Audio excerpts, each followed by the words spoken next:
devils taught lies on Christ. So many lies that when we come with the truth, people think that the lies is the truth and that the truth is the lie. Who changed the truth for God into a lie?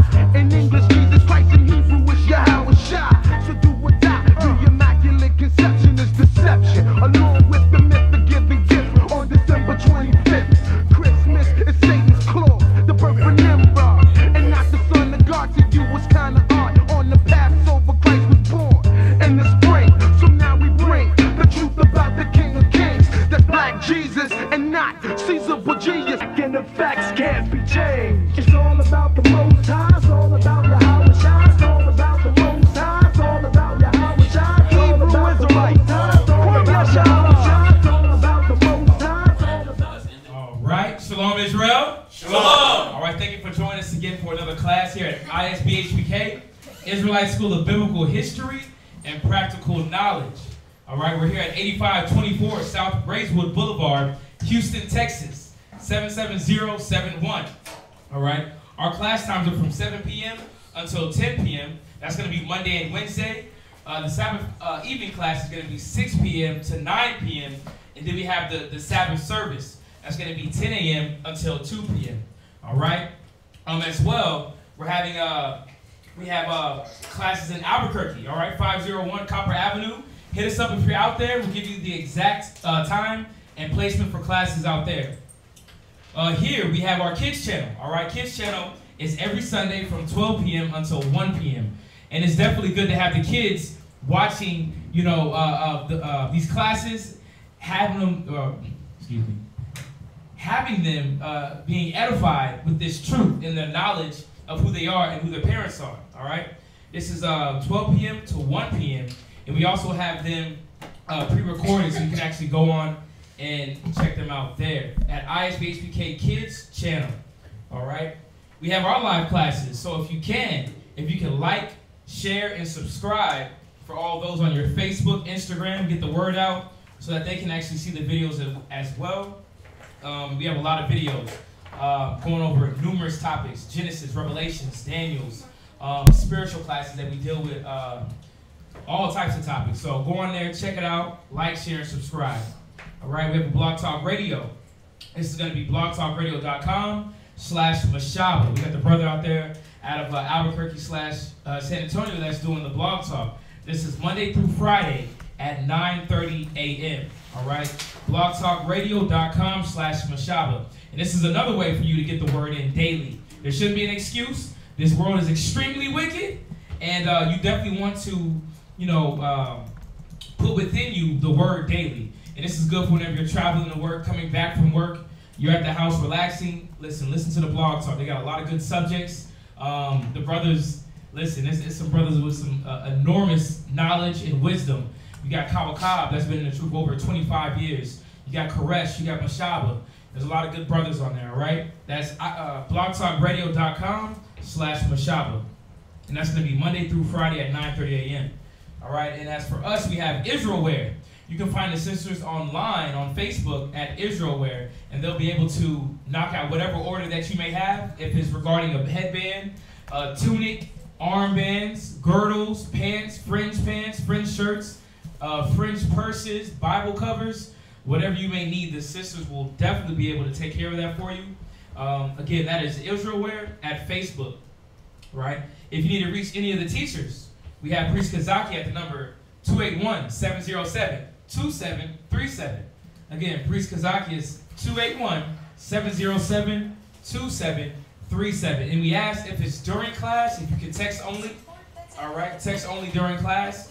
And if you're watching live, there's a comment box on the bottom where you can actually ask your questions live through our feed.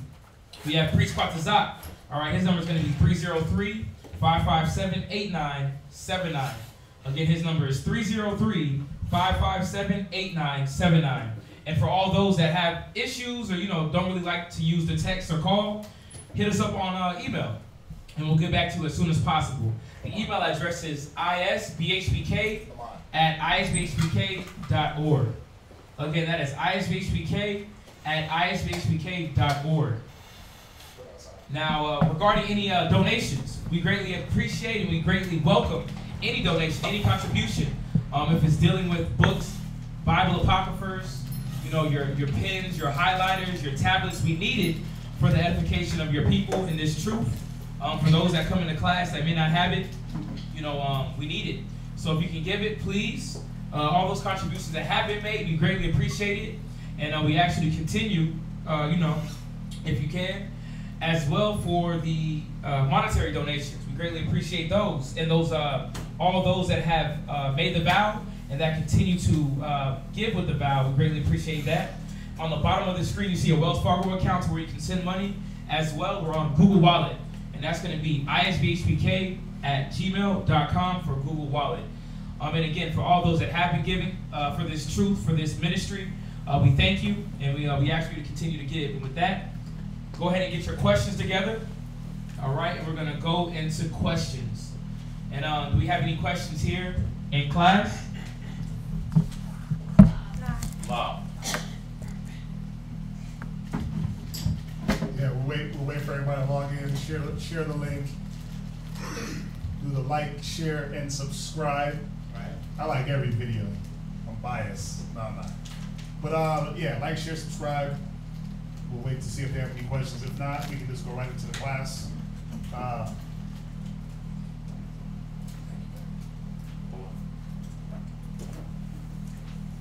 Okay, so what's the question? So somebody asked you a question about what? Yeah, so the question is, what does it mean to leave the truth? Because, you know, you have a lot of individuals that, you know, may be with the camp, you know, right. For, they may labor for a certain amount of time, and then obviously there could be something that may have came up to where they departed, you know, and then it's like, okay, am I in the truth? Am I not in the truth? You know, what does the scripture say about someone that leaves from the laboring body, or laboring in a body? Well, that's exactly what it means. What does it mean, leave the truth? That's exactly what it means. You because you do have the thought that I don't have to be. I can't read my lip. I don't have to be around anybody to be in the truth. But for what is the truth? The truth is the word, and what does the word say? The word tells us what? What's the first thing it tells you to do? Once you get the truth, what are you supposed to do? Gather together. You're supposed to do what? Gather together. So get the scripture. Which one? Zephaniah chapter 2. Get it. Get that one. There's more than one, right? Zephaniah chapter 2, verse 1. Wait for everybody to get it. So what does it mean to leave the truth? Well, is one particular school, am I saying that one particular school is the truth? No, that's not what I'm saying. But what I'm saying, this is for the person that says, well, I'm going to leave a school or a camp or a body, and then they don't do anything. Because you got brothers that'll leave one school and go to another, and continue to work. That happens rarely. But when most people leave, what do? Stay at home. They do what? Stay at home. They're drawn away of their own lust. Right, but what do they think about it? When a person leaves, do they go out and teach on their own? Most brothers don't. Most brothers, ain't nobody going out and teaching on their own. They're not teaching people. They're not doing the same thing that they were doing while they were with the body. So the first thing they're doing, they're leaving off of the gathering. That's first and foremost. They leave off the gathering. So where you at? Zephaniah chapter 2, verse 1. Gather yourselves together. Read. Yeah. Gather together, O nation, not desire. Right. Once you learn that Christ was black and Jesus loved you, right? Once you learn that all the apostles were dark-skinned, right? And they look like you. God. Once you learn that, you know, that you were no longer a Mexican, that you were no longer an American savage, right? Once you learned all these things, that you were no longer Negro, black. Once you learn these things, you were supposed to do what? Gather yourselves together. You're supposed to gather yourselves together. For what purpose, though? What was the whole purpose of a man gathering with another man? Just to exhort one another. That's one. You're on the right path to exhort one another, right? So, because what happens when, I'm going to give it away, but what happens to that man that's left alone? Who got the scripture? Who got it? It's in Ecclesiastes. Who got it?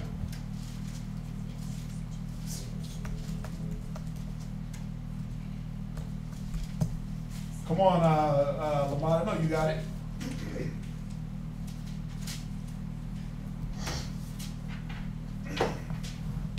So the question is, what does it mean to leave the truth? Well, one, if you were with a body, if you were with a school or a camp, whatever you want to call it, and you decide to leave from that, we're looking at what is it that you're leaving? Well, you're leaving the gathering. You're leaving the gathering together, right? So what was the whole purpose of gathering? Go to Ecclesiastes 4 and verse 9. Ecclesiastes chapter 4, verse 9. Right? Two are better than one. Why are two better than one? Come on. Because they have a good reward for their labor. For their what? For their labor. So once you learned Christ was black, you were supposed to do what? Labor. Right. Now you're supposed to get to work. You're supposed to get to work with like-minded individuals. But it wasn't that I learned Christ was black and, again, Jesus loved me and he loved, and I'm Israel and I'm the elect. I wasn't supposed to learn that, come in, work a little bit, and then stop. Like, yeah, I don't know about that one, brother. I wasn't supposed to do that. Because the scripture says he had endured unto the end. Endure what? Endure through all the works that we had to do. All the tribulation and affliction, right? That we talked about it in last class, about that endurance. Right? That endurance through your affliction. And I was even thinking about that class. I was thinking about that class the other day, and there was a scripture that we should have pulled. Because there was something I had said, where I said, we're not afflicted. But the Bible even says, for your light affliction. Right? That the affliction that we go through is light. But jumping back on this point, read it from the top.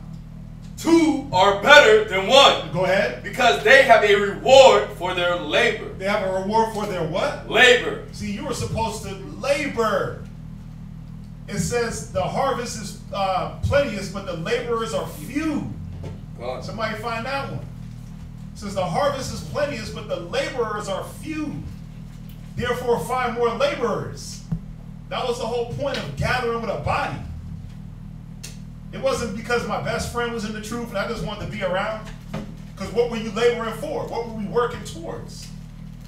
Was it because we just wanted to be in a boys club, girls club, kicking club? I'm just lonely as hell, I need somebody to be with? No. You were laboring towards building the kingdom. First you were laboring towards somebody else. Hold that. Hold that. Just write it down. Right? Matthew 9. First you were supposed to labor to get yourself right. You learned Christ was black, you did all that. You might have learned it online, you might have stumbled on YouTube, brother might have hit you with a flyer in the streets. You might have felt it in your spirit that you knew that the Bible was for you. But the way that church was giving it to you was off. The way your mama was telling you that was wrong. You knew in your spirit you weren't supposed to be eating pork and shrimp. You knew in your spirit you weren't supposed to be running around banging all them chicks, having 10 baby mamas. You knew it. You knew it in your spirit. And a brother rolled up on you and was like, here, brother, Christ is black. God. You were supposed to now build to make yourself better and fit for the kingdom. That's what it was about. And then once you made yourself better, the whole point wasn't that, oh, now I'm good, let me roll. You ain't never good. You ain't never got it all when it comes to this truth. The whole point was to be learning and growing every day. Not, oh, I got a couple of breakdowns, right? I know how to throw some precepts together. I know how to break down John 3:16 halfway. What? And now I can just dip off and do my own thing. Because you should have just started out doing your own thing. Brothers got to understand, you can't start out the priest and then go be the Walmart worker. It don't matter. It don't make no sense. You can't backtrack off what you were doing. God. You got your hand up? Oh, yeah. I was going to give you the scripture you asked for, but then I was going to add another one. Oh, you over adding scriptures now. What you got? Do you want the one I was going to add? Yeah, what scripture was it? Matthew 9:37? Yeah. What was the other one were you going to add? I was going to add Ephesians 4 and 3. Ephesians 4 and 3? Yes. Let's see what she got. Let's see what she got. She might have been studying a little bit. Okay. Oh, yeah. Yep. Right along with Ecclesiasticus. Read it again. Ecclesiastes. Ecclesiastes. Oh. Go ahead. Chapter 4, verse 9. Read. 2 are better than 1. Right? Because they have a good reward for their labor. Think about it. What apostles said, you know what? I ain't doing this no more. They roll with Christ for like a little bit, and they say, yeah, I'm done. There was only one of them that did that. And he basically killed himself in the end anyway. It was Judas, right? But the other apostles, what did they do? Even when when it was time, they were like, where should we go? You have the keys of life. They told that to Christ, like, where we gonna go? You got the keys. Now I'm not saying that anyone, I want y'all to hear me. I'm not saying that any one particular school has the keys or any one particular camp, but we're all teaching this knowledge. So the knowledge itself is the key. Because the point is, when you go back into the world, you ain't keeping the knowledge. You ain't keeping the wisdom. You're not no one man priest fighting against evil and striving against sin. Hell nah. You go back into the world, you leave the spirit, like the brother said online, you leave the brotherhood, you leave the sisterhood, you leave that iron sharpeneth iron. You leave, wait, keep reading where you at. This is what you leave. Read. For if they fall. For if they what? They fall. Come on. The one will lift up his fellow. This is what you leave. You leave off that when you fall, somebody was there to pick you up.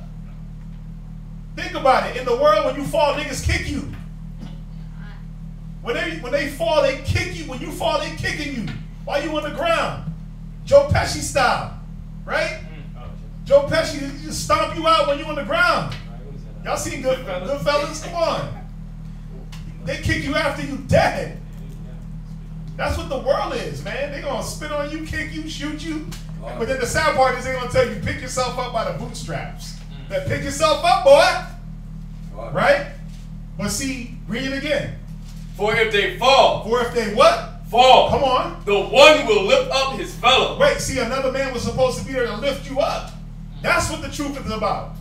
Not let me leave off the brotherhood, the sisterhood, and go do my own thing. Right. Then when I fall and I get demons on me, I start teaching some wickedness. Right. The law's done away with. All that mess that brothers that left the body and the brotherhood and the actual spirit. Left the safety. They left the safety. They left the when I fall, a man is there to pick me up. Right. When I fall into meddling with all types of other wisdom, like it says in Proverbs, a man was there to say, nah, bro, that don't sound right. Who would scourge my thoughts?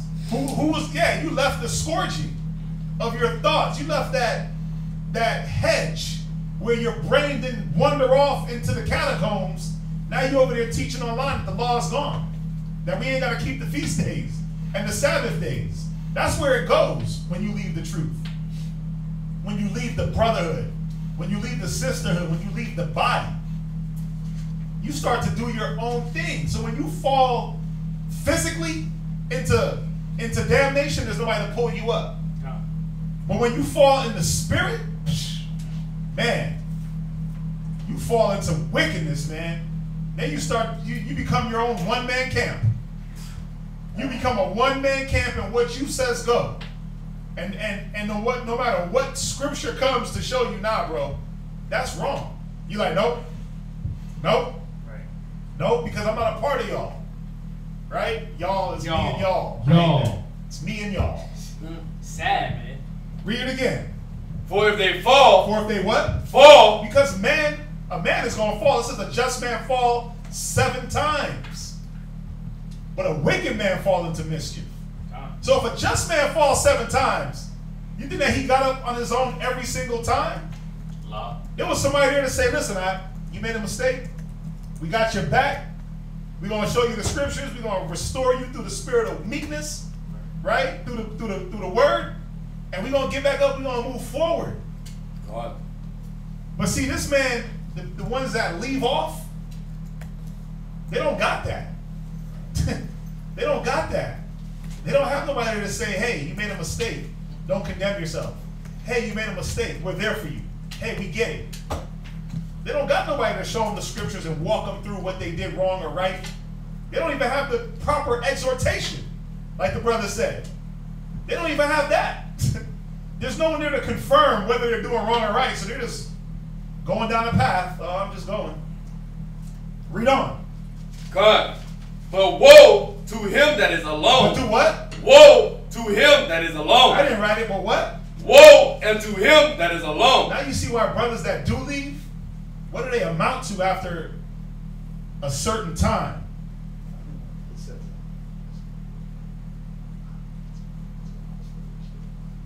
You know what I'm talking about? Yeah.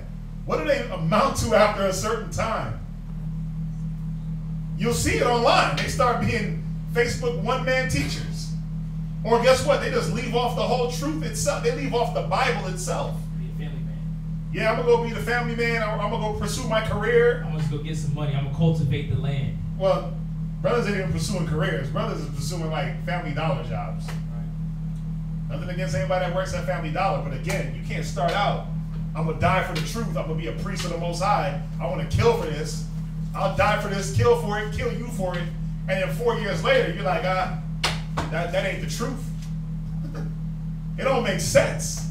God. It does, and so I'm not knocking anybody that's out there working and providing for their families. Come on.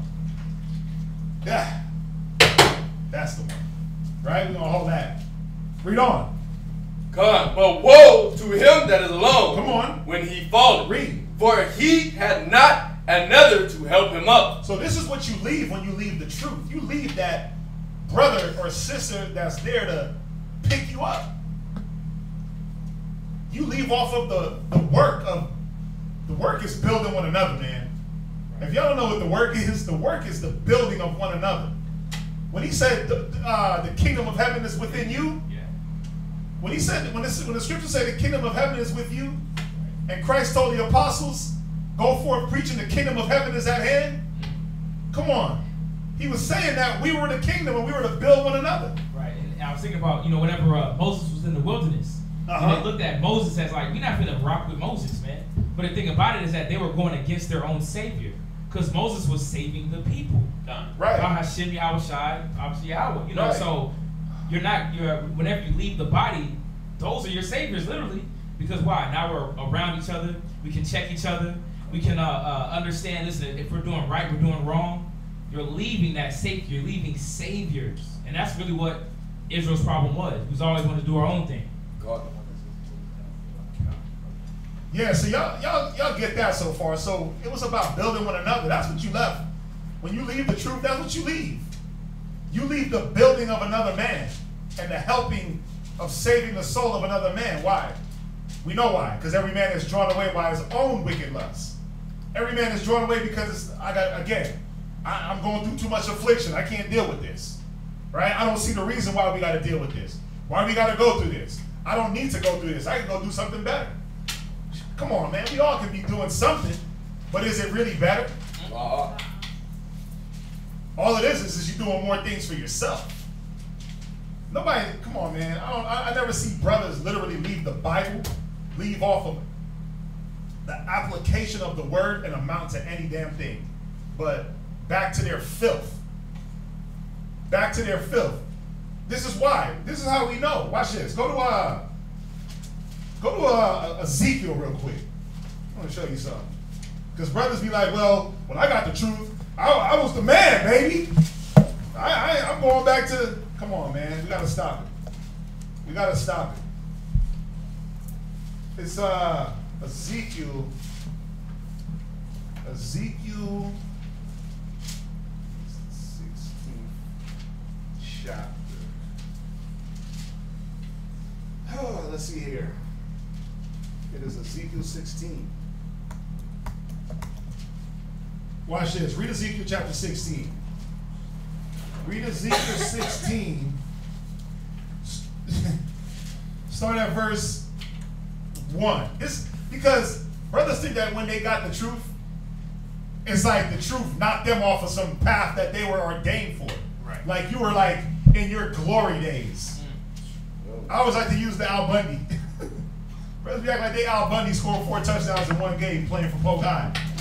Like, come on, man. When the Most High found you, you was nothing. God. When the Spirit merged with your spirit, you was nothing. So when you left off to nothing.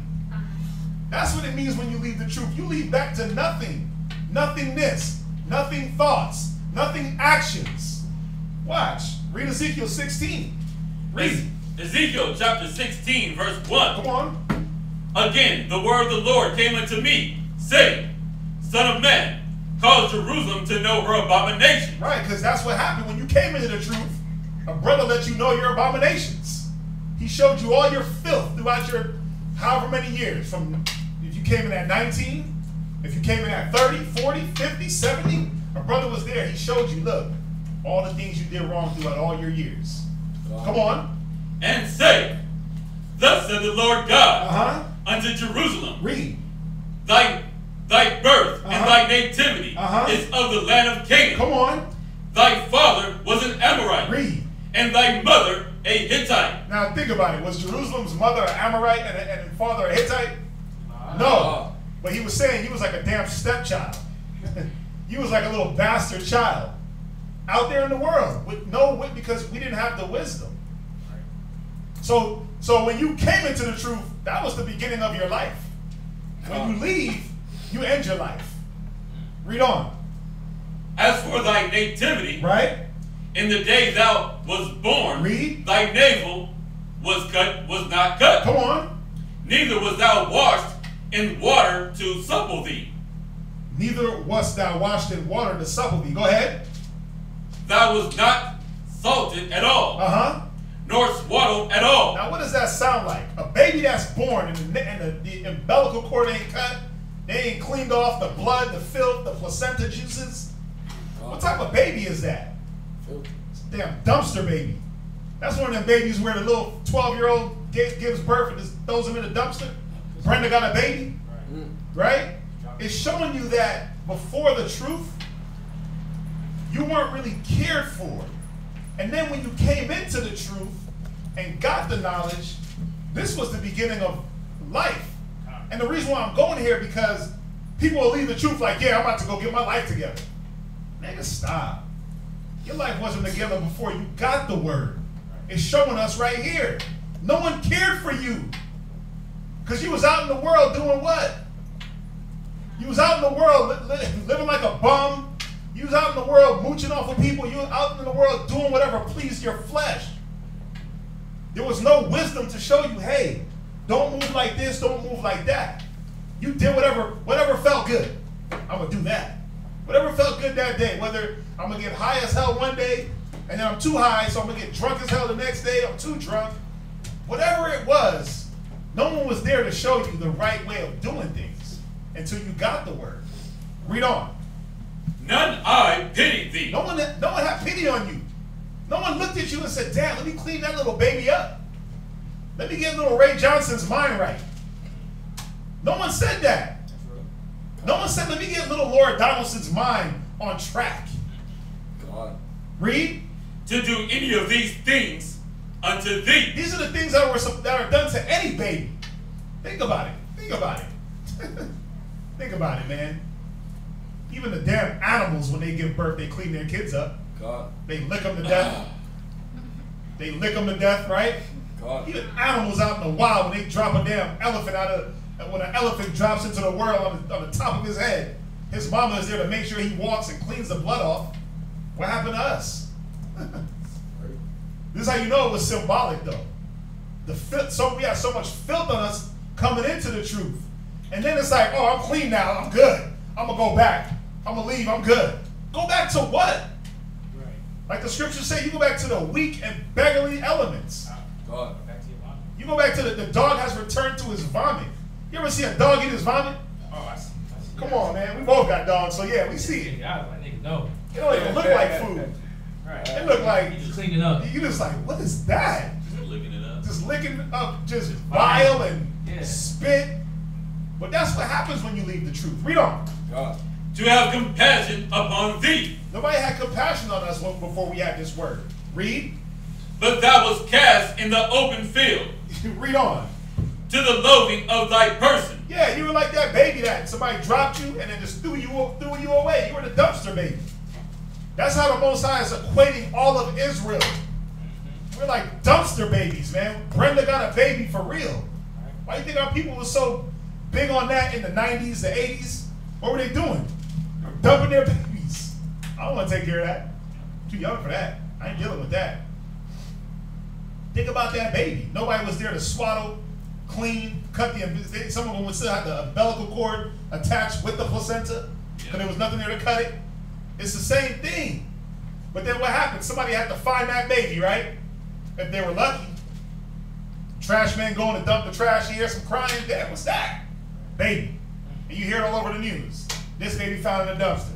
This baby found here. This baby. So then what did they have to do? They had to open up those safe havens. Drop them off at a police station, fire station. But somebody had to find you. Watch, read.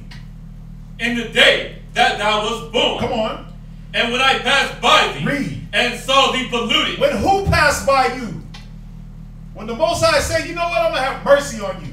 He said he passed by you and what? And saw thee polluted. We were what? Polluted. So when you go leave the truth, you go back to what? Polluted. You go back to pollution when you leave the truth. You ain't going back to nothing. You ain't going like sidestepping to something equal or righteous. What's equal to the Spirit? What's equal to brotherhood? What's equal to unity? You sidestepping over to Walmart or whatever job you can get your hands on or whatever thing you can do that pleases your flesh. That's what you sidestep to. That's what you return to. Go ahead. In thy own blood. And I said unto thee, come on, when thou was in thy blood. See, the Most High found us, the Spirit found us in our blood. We got to remember that.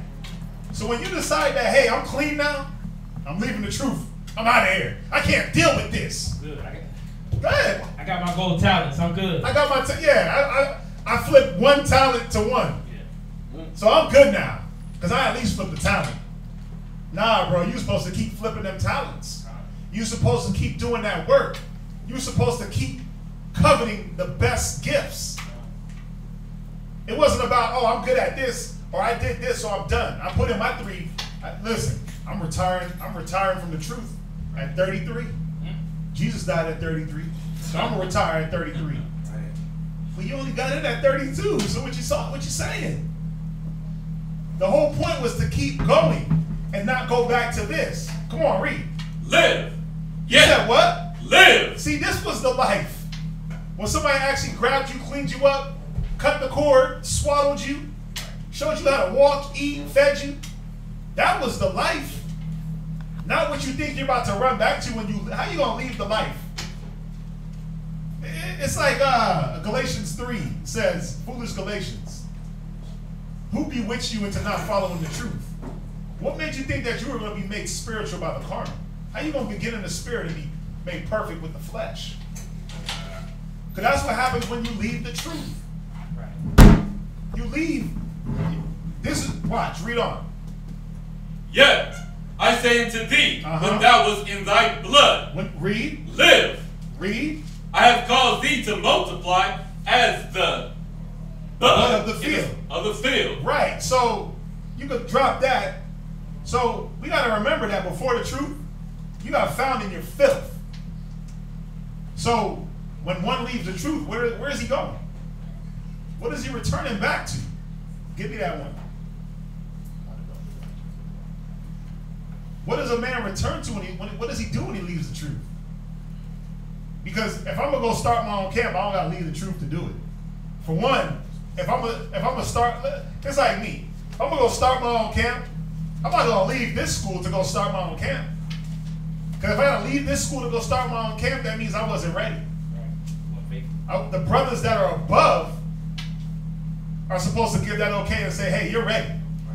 You see that? I don't go just take it upon myself like, y'all niggas ain't giving me my own school, I gotta dip. I gotta go start my own thing. Nah, that means I wasn't faithful. I wasn't faithful to the ordinances. So when you leave off of the handing down of the ordinances, like it says in Timothy. The faithfulness. Yeah, like Titus. Paul ordained him to be over churches. Yeah. Because he was found faithful. He was proven, like the scripture says. So it wasn't something that Titus was like, listen, I'm doing this. This is my church. Nah. He went through the right steps. Like it says, if you strive for mastery, strive lawfully. So it wasn't, I'm going to do my thing. Nah, he was with the body and continued with the body to progress with the fruits. Right. Titus didn't say, well, man, Paul, you taking too long to give me my school, dog. You taking too long to give me rank. I'm going through too much affliction, dog. I gotta leave. But I'm leaving and do my own thing. I'm gonna start my own church over here. Nah, he didn't do that. He didn't have to leave. He just kept doing what he was doing. He kept, like the scriptures say, enduring until the end. He endured. He kept enduring until Paul was like, okay, Titus, you ready? Okay, Timothy, you ready? Y'all are ready. Let's do it. Right? Proverbs 26 and 11.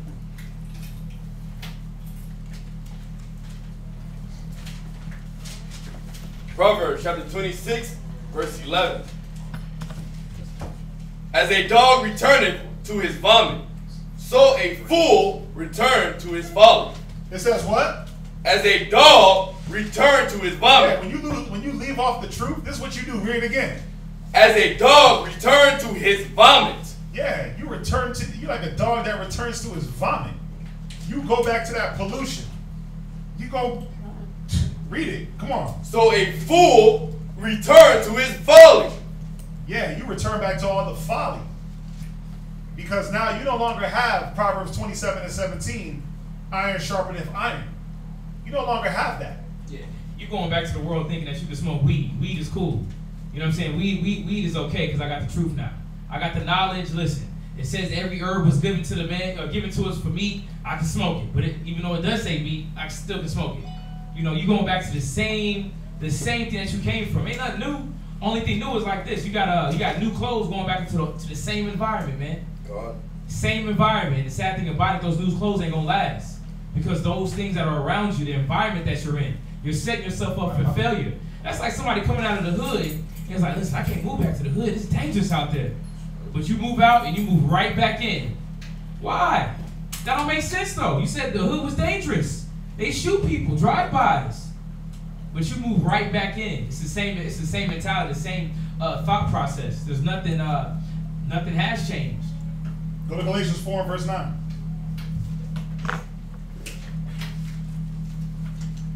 Go to Galatians 4 and verse 9.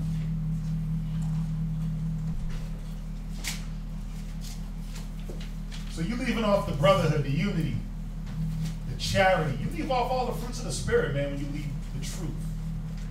When one literally says, I'm done with this Bible,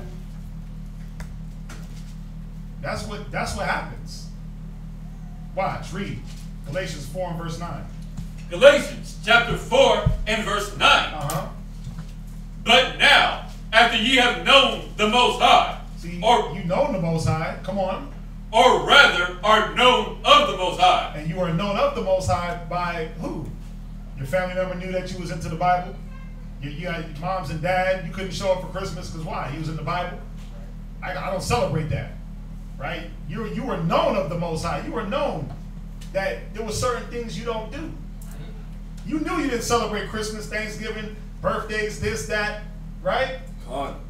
Read on.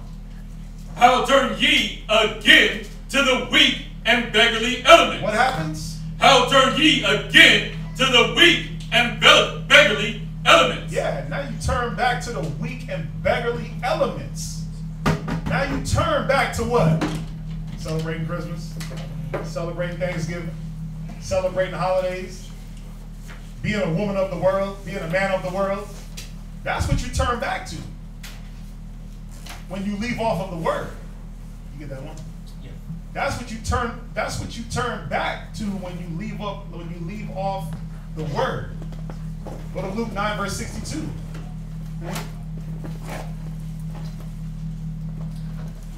Luke chapter 9 verse 62. Uh-huh. And Yahushua said unto him, no man, having putting his hand to the plow and looking back, is fit for the kingdom of the Most High. What did you do with a plow? You put in work with that plow. Plow is a tool for work. God. But it says, no man having his hand on the plow, what? No man having put his hand to the plow. Right, because your hand was always supposed to be on that plow. The scriptures say, abide in thy labor. So we were always supposed to be working. Come on. And looking back. And you weren't supposed to be looking back. But looking back at what? You just like Lot's wife. Looking back on Sodom. Looking back on Gomorrah. Oh, I wish I wasn't doing this work. I wish I was over there kicking it with them. I wish I was hanging out. Damn, why got all my time got to be spent and Monday through Friday, flyers, class, street speaking? Yeah, why I got to deal with these people?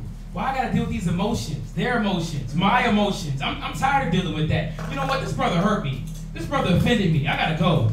I got to roll. It's the same thing. Read that again. No man having put his hand to the plow. Let's think about it. Putting your hand to the plow. You're in a field. You're sowing something. You're sowing some type of profitable fruit, right? If it's monetary. But as here, we're in this body, it's about the spirits that we're cultivating, right? But with that, with work, it takes, number one, it takes patience. It takes endurance because you got to deal with individuals. How many of y'all at your job, right? Because everybody plows. Y'all plow at your job, whatever job that you have.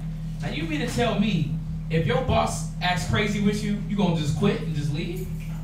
Or you going to be like, nah, you know what? Let me give him another chance. You're going to suck it. Yeah. You're like, man, I'm here to get this money. You got to suck it up and keep moving. I'm getting paid $17.25. You know what? I'm going to just be quiet. I'm going to just do what I got to do, man. Oh, yeah. Yeah, whatever it may be. But the thing about it is that you plow. But what's gonna allow you to move? Is it an offense? Is it somebody throwing pork on your plate? Oh, no, y'all niggas is wicked. You don't put pork on my plate. You know I don't eat pork. You gonna leave? You be like, no, you know I don't eat pork. You know, just take that back. You know, sister may call you a nigga. She may call you a nigga in the coffee room. You have to come to her like, listen, don't call me that again. I'm going to report you. Right. You went to her courteously. Right. You just think, you know what? After the whole job, I'm quitting. Right. No, he was like, sis, listen, don't call me no nigga. Because you don't want to see a nigga. You know what I mean? He was like, you handle it in a certain way. I'm just saying is that we have to think about it. Read that scripture again. No man having put his hand to the plow. No man putting his hand to the work of the Most High. If it's dealing with a school, the body, the knowledge, read. And looking back. And look back. Watch, we're going to see that the whole thing, I'm sorry, I didn't mean to cut you off. We're going to see that the whole work was for the kingdom. Watch, read. Is fit for the kingdom. Right. Of the Most High. You're not fit for the kingdom because that's what we're trying to build.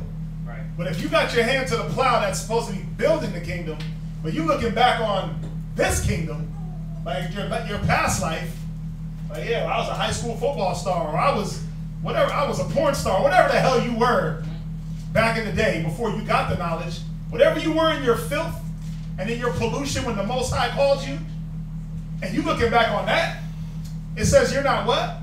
Fit for the kingdom of the Most High. You're not fit for this kingdom. If you can't help build it, you ain't gonna be fit to live in it. Go to 2 Peter 2:20. We're gonna end it here. 2 Peter chapter 2, verse 20. Because we gotta see, man. What was that? No, we don't need that. Go to 2 Peter 2 and verse 20.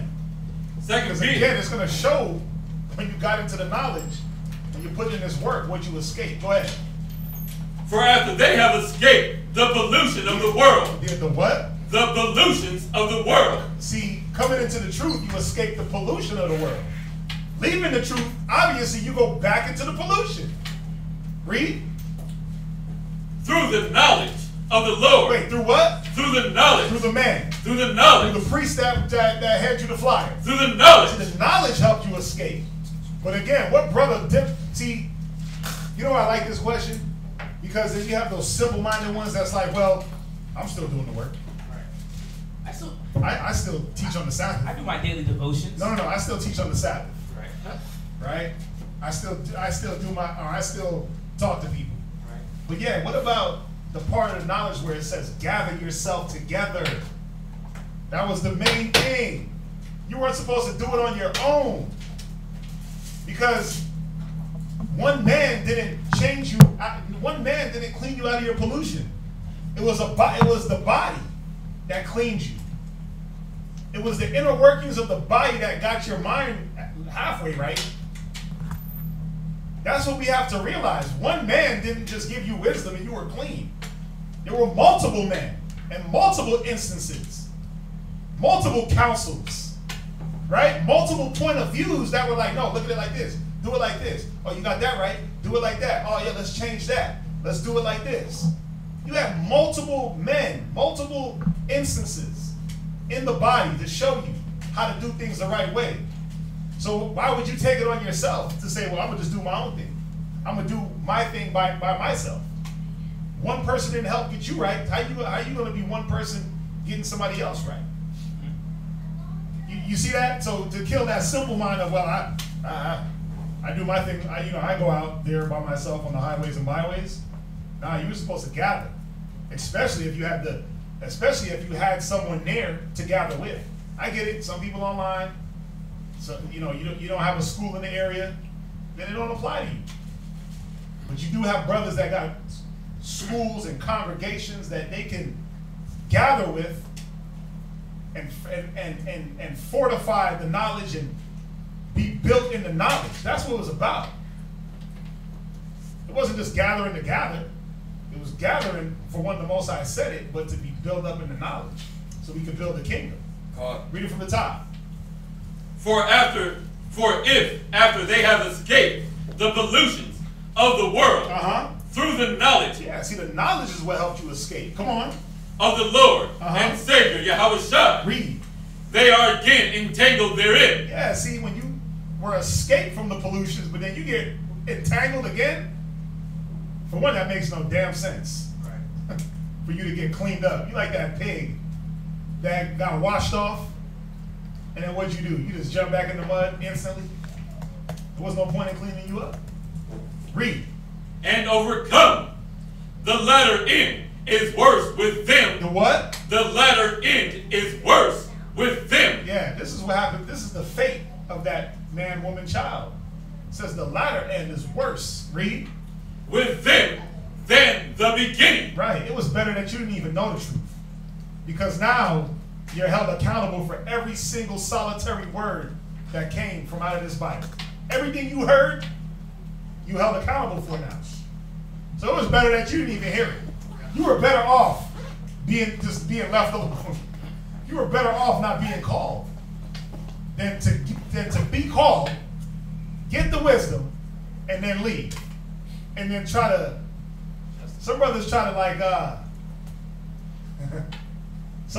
to use the wisdom.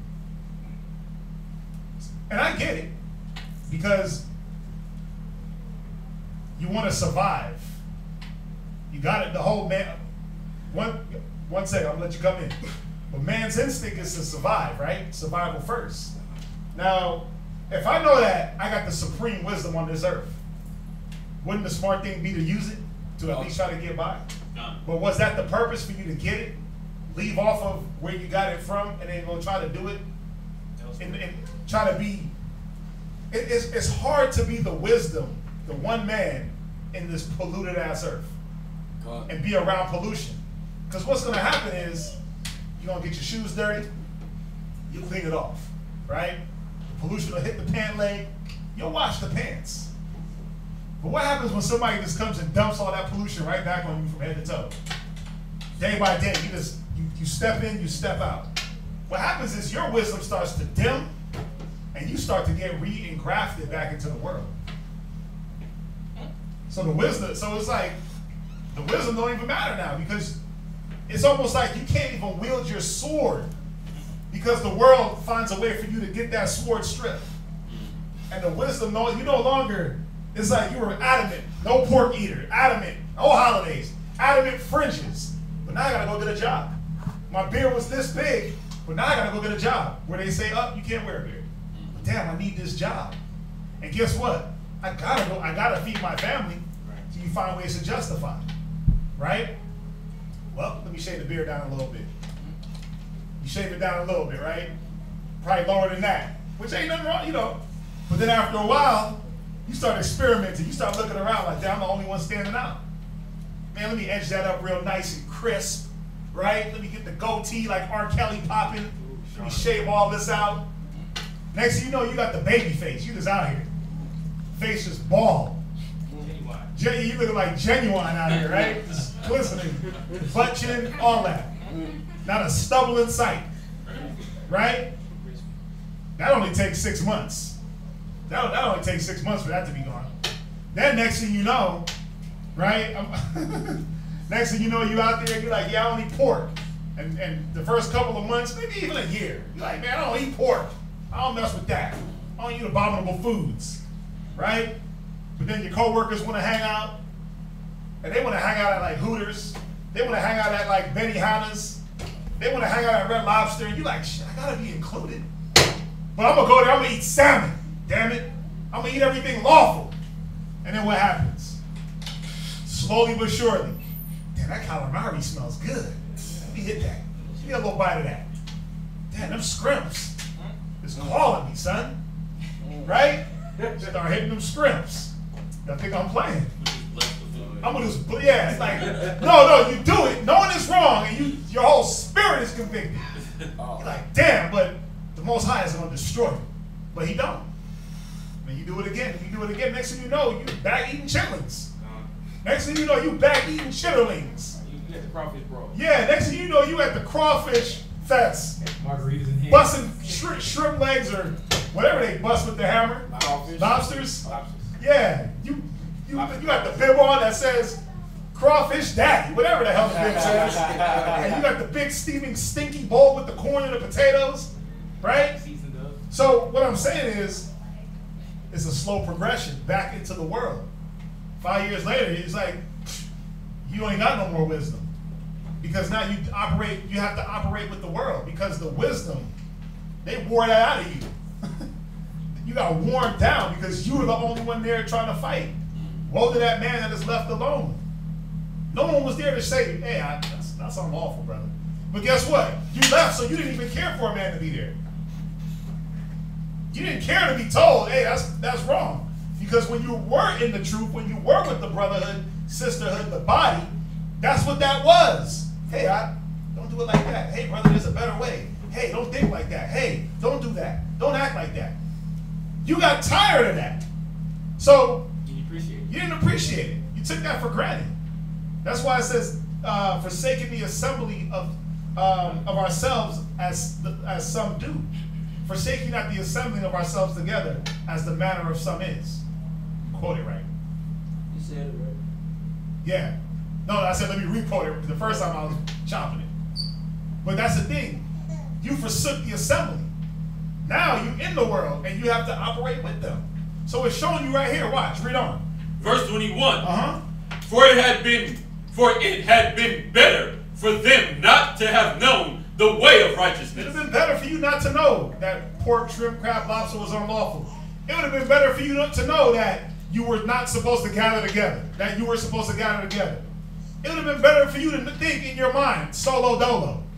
It would have been better because now every time you don't gather on the Sabbath, every time you miss a feast day, Day of Atonement, Passover, every time you miss one, what happens? Boom. Strike on your resume, right? You're going to be held accountable for that because you knew that these were solemn assemblies. The Sabbath was a solemn assembly. We were supposed to not be by ourselves on the Sabbath, but come together.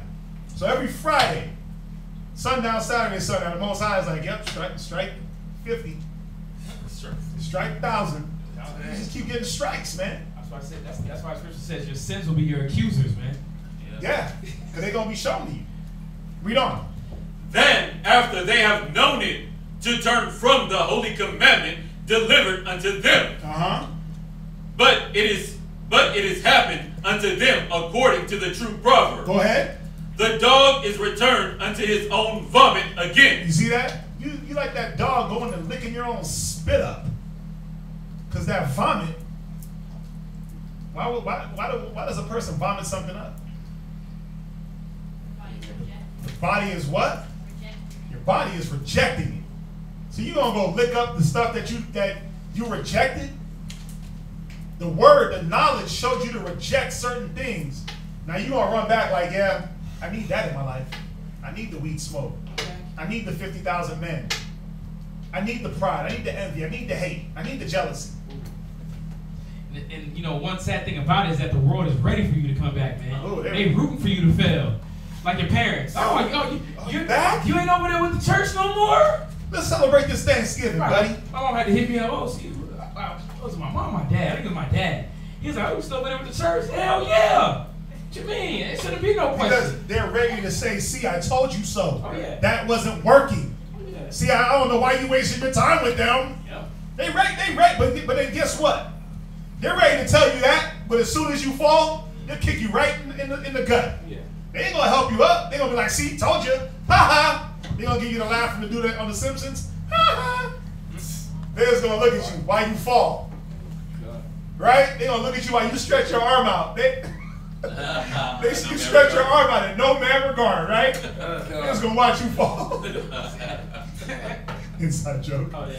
Right? They're just gonna let you do it. They're gonna watch you fall, kick you in the face, stomp on you a few times, and then tell you to get yourself up. That's the world, baby. So that's what you leave off of when you leave the truth.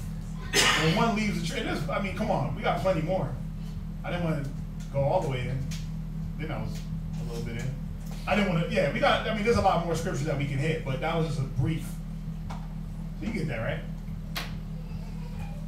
Whoever asked that? Got it. Anything else? Earlier, the young lady back here, she said she had a precept for Matthew 9:37. I just wanted to. Oh, yeah, Ephesians 4. Ephesians 4. Matthew 9. We went to Matthew 9. Oh, okay, Matthew 9:37. We did. We went there. Did we? Yeah, we went there. No, that's Luke. Wanted to know the other ones. It was Galatians 4, endeavoring to keep the bond of the spirit of the unity of peace. I got that one. I just wanted to know about the Ephesians. That's the one, Ephesians 4 and 3. 4 and 3. Okay. Right? Yeah, endeavoring to keep the unity of the bond of the spirit of peace. We didn't go to Matthew's. We went to Luke. Did we? Let's just make sure. 9:37. Matthew 9:37. Did we? Yeah, I have it written down. No, we wrote it down, but yeah, no, the Matthew 9:37, it just said, I'll read it. It says, then saith he unto his disciples, the harvest is truly plenteous, but the laborers are very few. Pray ye therefore the Lord of the harvest, that he will send forth laborers unto this harvest. So the Ephesians wasn't a precept to that, but that Ephesians 4 and 3, they left off of the endeavoring to keep the bond of the spirit. That was one of the things that when one leaves the truth, they leave off of that, the unity. Yeah, they leave the body. I got a question. What's that? So, for the body, you know, like scripture says, many members of one body. Mm-hmm. Just like, even though there are different camps and all these things, still one body, because the body is representing just walking after Yahushua. Right. So, what are they saying when they're saying leaving the body, like just going straight back to the world? Because, well, I don't know. Did you hear the beginning? no, that's what I'm asking. Oh, okay. Now, oh, yeah. So basically, the way I was bringing it, because the thing is, what is the truth? The word of the Most High. Right. But what does the truth tell us to do? What's the first thing you see when you learn that Christ was black? You learn that Christ was black. Oh, Yeah, better yet. with other like-minded believers. Right. And the way we know that, because when Christ taught the apostles, what did he tell them to go do? Go home? No, go teach.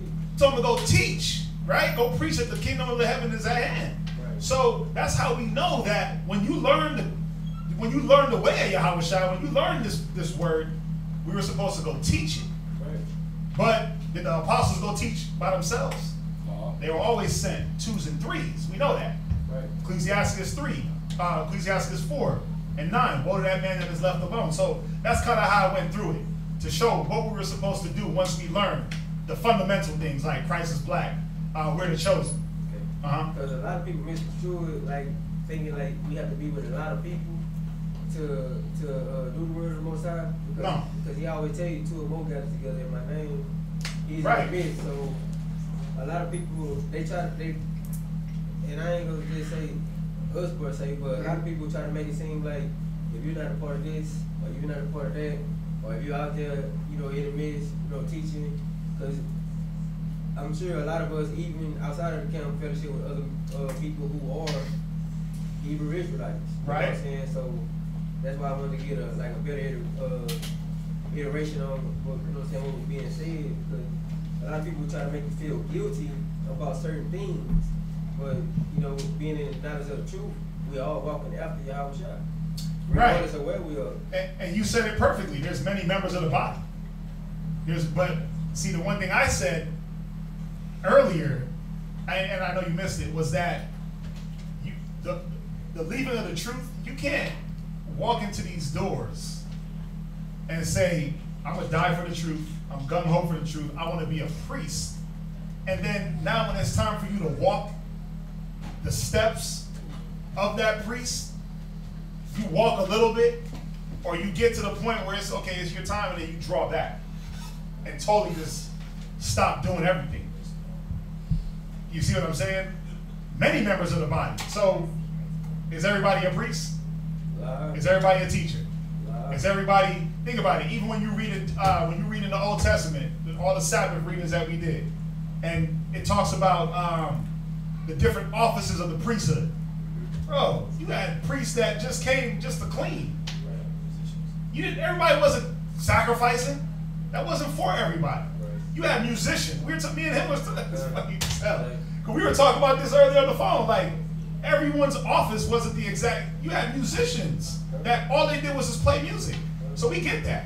But what we're saying is, when you leave off, when you say, you know what, I'm not gonna deal with nobody. I'm just going to do it by myself. See, the first thing, we got to realize that you can't do it. One man can't do it by himself. Because for one, even if you try, you'll be overtaken. There's no one man wrecking machine. Even when Kazakia left Albuquerque, and he didn't just leave on his own and just do his own thing, when he left Albuquerque and went to Colorado, he was there by himself, but he was always in contact with brothers over him. He was always in contact and always had counsel. Hey, I'm gonna do it like this. And there was a brother that he could call and say, Con, do it like that, or no, don't do that. You see what I'm saying? There was always counsel. There was always someone there. He might have been there physically by himself until he built men up. Yeah. But he always had counsel. Like how most of us was when we first came into the knowledge. Say it, what you mean? I just want to make sure. When we first come into the knowledge, you know what I'm saying, the truth of the Most High, everybody don't have like a group that they're with. You know what I'm saying? Many of us start off just, you know, on our own, teaching our family. Right. So, you know, and then along the way, the Most High leads you to other believers like yourself. Right. And that's just because of, and it's not a knock on anybody, but that's just the way things are in this generation. From the day YouTube started and brothers were able to post videos, it was almost like, okay, you don't got to show up to a school no more. Because there was a time when the only way to get the truth was when a brother walked up on you with a flyer, or if you saw some cats street teaching, you couldn't just go online. It just wasn't there. But obviously it's different times, so it's not a knock on anybody that learned online and did their thing on their own. But what had to happen though? They still had to gather with other people to make sure that what they knew and what they were doing was the right way, because they might have been doing things, well, my understanding told me to do it like this. But then, well, let's get more understanding. Let's get more precepts. You see, so the whole gathering is important. It's very important, because now you get to make sure that the information that you're letting come into you and the application that you're doing is on point. And the reason I asked the question from the beginning, I heard the comment that was made was, why would you, to not lead from where you got the wisdom from, but the truth being told, the wisdom comes from the word of the Most High, and then a lot of us who did get it, they always get it from the group that they may be with. I said that. They expounded on the wisdom, but you know. Right. Well, I was saying that in more, and that's why I went to the Ezekiel 16, because again, not everybody comes in with wisdom. Not everybody comes in with the word. And a lot of people that come in, just because they got the scriptures, they know the scriptures. They know the Bible. Like, go to Matthew. Oh, I go to Matthew. Read that. They can read it. But can they break it down? Can they give the edification? Can they apply it when it's needed? Can they apply it the right way?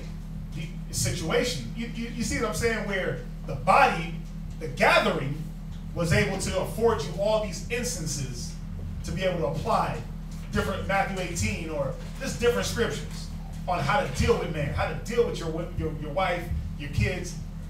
The body, no matter what body it is, I made sure I said it, that the truth wasn't about one school. Right. It wasn't about us or this camp or that camp. It was about where you were. The whole thing was, you don't walk in knowing that I'm ordained for something, and then you say, you know what, I'm about to go back to Walmart. You see what I'm saying? Or I'm going to put more emphasis on my life. Because think about it. Who leaves the truth and starts their own camp? Nobody. Nobody leaves the truth and starts their own camp. You don't put down the knowledge. Leaving the truth is the unity, the brotherhood. You don't put down the knowledge and then go start your own camp. See, that's why I went through the first scriptures to show what is the truth. We know it's the word, but what does the word say? Gather, unify, brotherhood. That's, go ahead. So with that question being said, why are there more than one camp? Well, there has to be. The scriptures say there has to be more than one camp. But you understand why I asked that? I don't.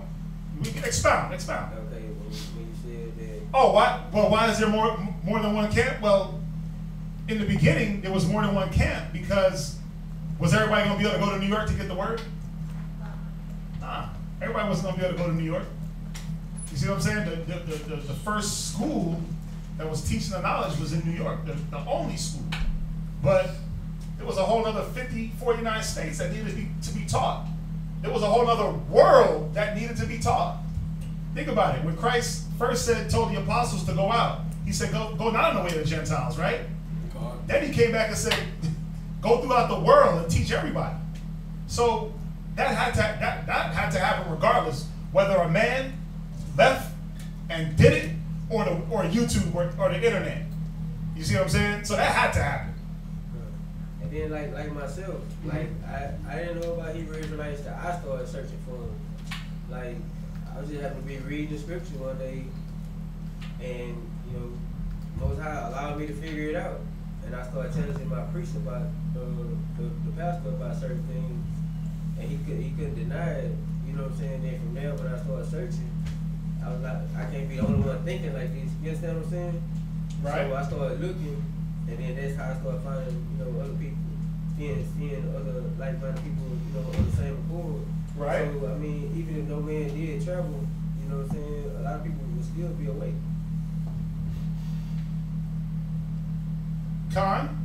But not at the numbers that are going on now. I mean, are we trying to get the kingdom in like the next 1,000 years, or are we trying to get it now? I mean, I understand that point, but I'm saying like it's all like on the Most High.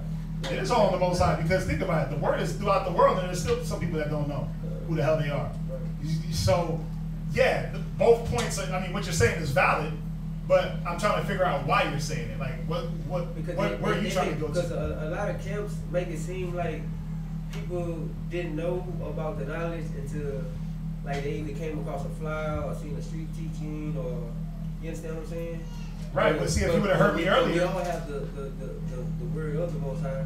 Right. And when you actually read it and you ask them for that understanding before you read, it'll be given to you, because the scripture lets you know He's gonna give you the wisdom, liberty to do that. But that's why, if you were at the beginning of the class, I said that also, that you might have had it in your spirit that you knew the Bible was for you, Christ was black.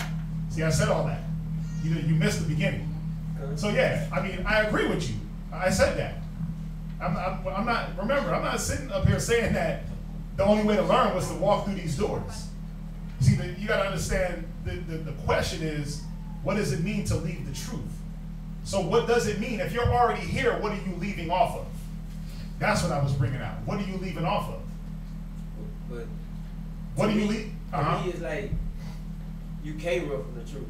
But to leave off, I mean, you just choose. It's like you making a conscious decision to go back and dwell in the filth that you live from. And that's why I answered the question the way I answered it. We know you can't run from the truth. Look at Jonah. Right. Right. But guess what? There are brothers that have came into the knowledge and said, I'm not dealing with that.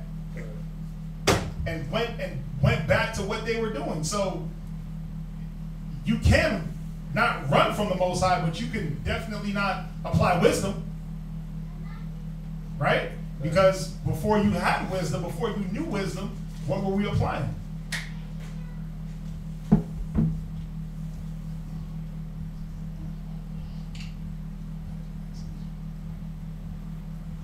Right.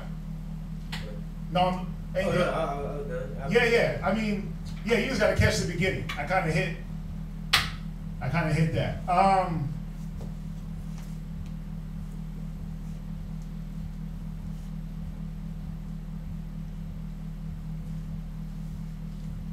Let's see here. We're gonna try to get into this brother's class.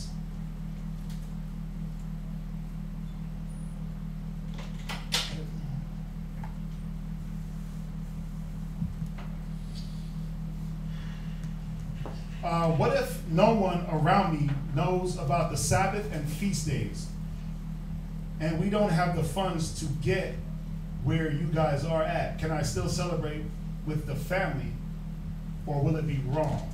No, it won't be wrong. You don't have.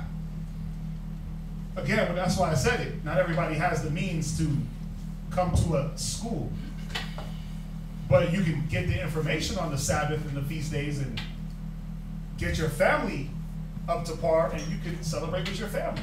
But was it, though? But see, I gotta listen to what I made sure I was very, I hope I was very clear on the words that I used. That if you had the means to join together with other like-minded people, you do that. Not everybody online can fly out to Houston for the Sabbath. I get it.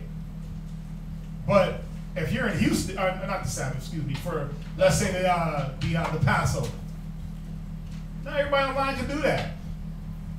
But if you're in Houston and you know that you got to gather together on the Sabbath, you would try to at least take the effort to say, well, if I can't make it to class 4 days a week, whatever, let me at least try to make the Most High's holy day. I'm in Houston, I'm down the street. Houston ain't that big where you can't just hop in the car. If you need a ride, we come get you. Come on. So if you're somewhere else, out of state, the best thing to do is get the information on how to celebrate the Sabbath, how to prepare your lamb, or not the Sabbath, I keep saying Sabbath, the Passover. But even the Sabbath, get the information on what do we do on the Sabbath? What should one do on the Sabbath? And then you go from there with your family. As simple as that. Until now, you know, the Most High might send a brother to your location, send a brother to where you are, open up a school near you, and then hopefully that, you know, they're abounding in the word and doing it like that. I mean, the whole point was, I mean, you gotta look at it, man. We got too many individualites. We got too many individualites and not enough brothers trying to get in the same mind and get the hell up out of here. I mean, how long y'all want to be here doing this? Another 1,000? Another 100? 200? 300? How long y'all want to really be in captivity? Because that's all it is. I don't care what you do. Thank you, because I am too. Not another hour. I don't care what you do to make money. I don't care how you do it, when you do it. I don't care what you do for leisure time. You in captivity while you do it. You're in captivity. So let's get the hell up out of here. That's all I'm saying. And then whatever you feel like you need to do to help forward the kingdom, that's what we're going to do. But again, we know every man ain't got the same office. There's different members to the body. Everybody can't be the head. Everybody can't be the feet. Everybody can't be the arms. Everybody can't be the legs. Everything got to be in this position. But you can't, and what I was trying to say earlier, and I think I said it, you can't walk in talking about I'm going to be the head and I'm going to strive to be the head and then be like, nah, never mind, I'm good. That don't make sense. You can't put your hand to the plow and leave off and say, well, I was trying to be the head, but now I'm going to go be the tail back in the world. You see what I'm saying? That don't make sense. That's what we're talking about here at Leaving.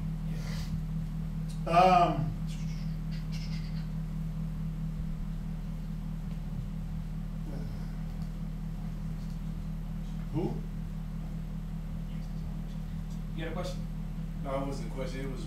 You were gonna say something earlier. I'm sorry. It was pretty much piggyback what you were saying. No, go ahead. Go ahead. I'm sorry. It was just piggyback of what I'm dealing with right now. Like a coworker, like he was asking me why I was celebrating Christmas last year. Right. I told him no. He was wondering why I was like I'm an Israelite. Right. And like, oh, I know something about that. I'm like, okay, why you haven't told me? You know. Right. I gave him a greeting and everything, but like, just basically just, you know, days and months passed and whatnot. Like it shows that he was back into the world. Like we got to the point to where like, we was discussing it during work, pretty much, going over the Bible.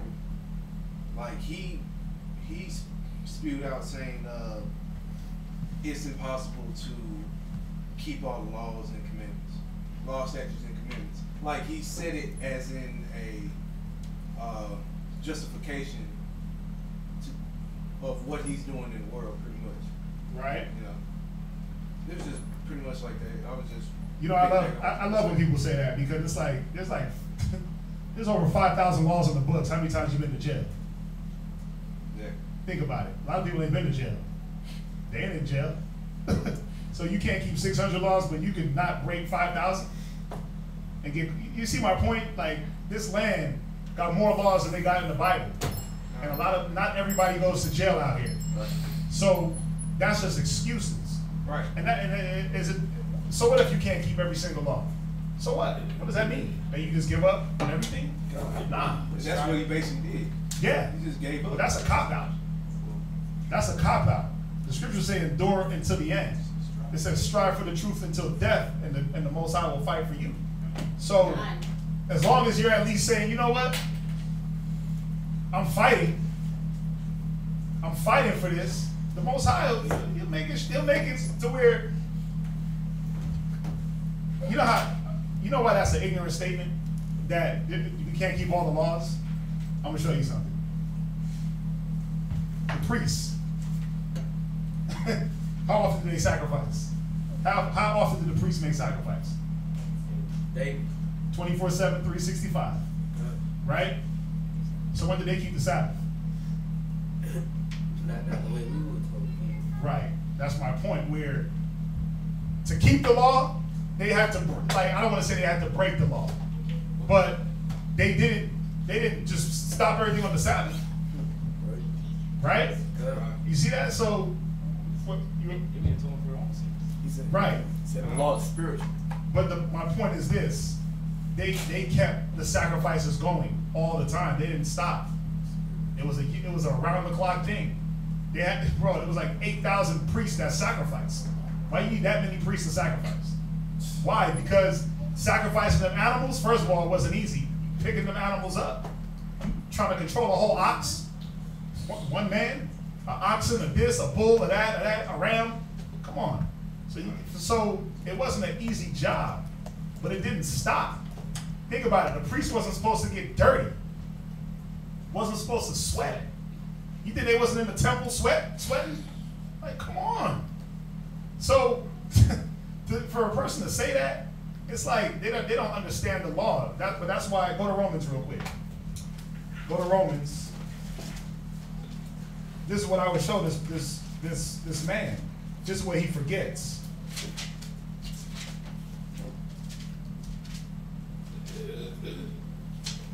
Go to Romans 7.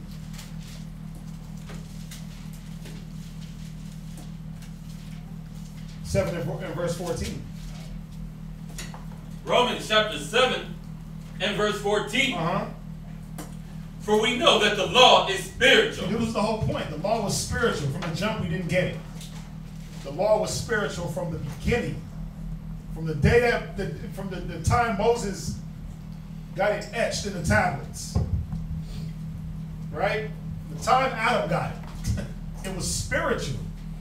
But what happened? Read on. But I am carnal, But see, we carnal as hell, man. So we like, oh, I can't keep those.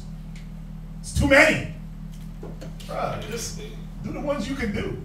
God. Strive for perfection. Do your best. Do your best. There's certain things that the Most High know we can't do in captivity, especially now. In captivity. You can't hold down the moral law about dealing with your brothers and your sisters. You can definitely do that, but brothers is garbage at that. Right. I was gonna go somewhere else. But being in captivity, think about it. It said you had to go to the other nations for what you ate, what you drank, your clothing, for everything, right? Now, we weren't supposed to mix fabrics. Do the nations give a damn about that? First of all, brothers be running around with silk drawers, polo, silk polo. Silk comes from the silkworm. They don't say to wear silk, right? You ain't supposed to mix cottons and fabrics. You take away their functionality, right? But do the nations give a damn? They're like, bro, we're gonna throw this polyester together with this cotton. We're gonna mix a little linen in it and some microfiber. Wear that. What the hell is dry fit? What is that made out of? Who knows? I don't know. But you see my point? God. They don't care. But does the Most High not know that we in captivity, and that is he saying, well, I'm gonna treat y'all so wrong, or y'all are so off, or I'm gonna be so hard on you that even in your trying, I'm gonna hold that against you. You got brothers throwing damn fringes on a mixed garment. Is the Most High looking at the mixed garment Law. and holding that to the letter of the law, like you're gonna get struck down? Law. He's looking at the fact that, oh, he put fringes on something. He remembered my covenant, right? Because he knows you can't go out and make your own clothing.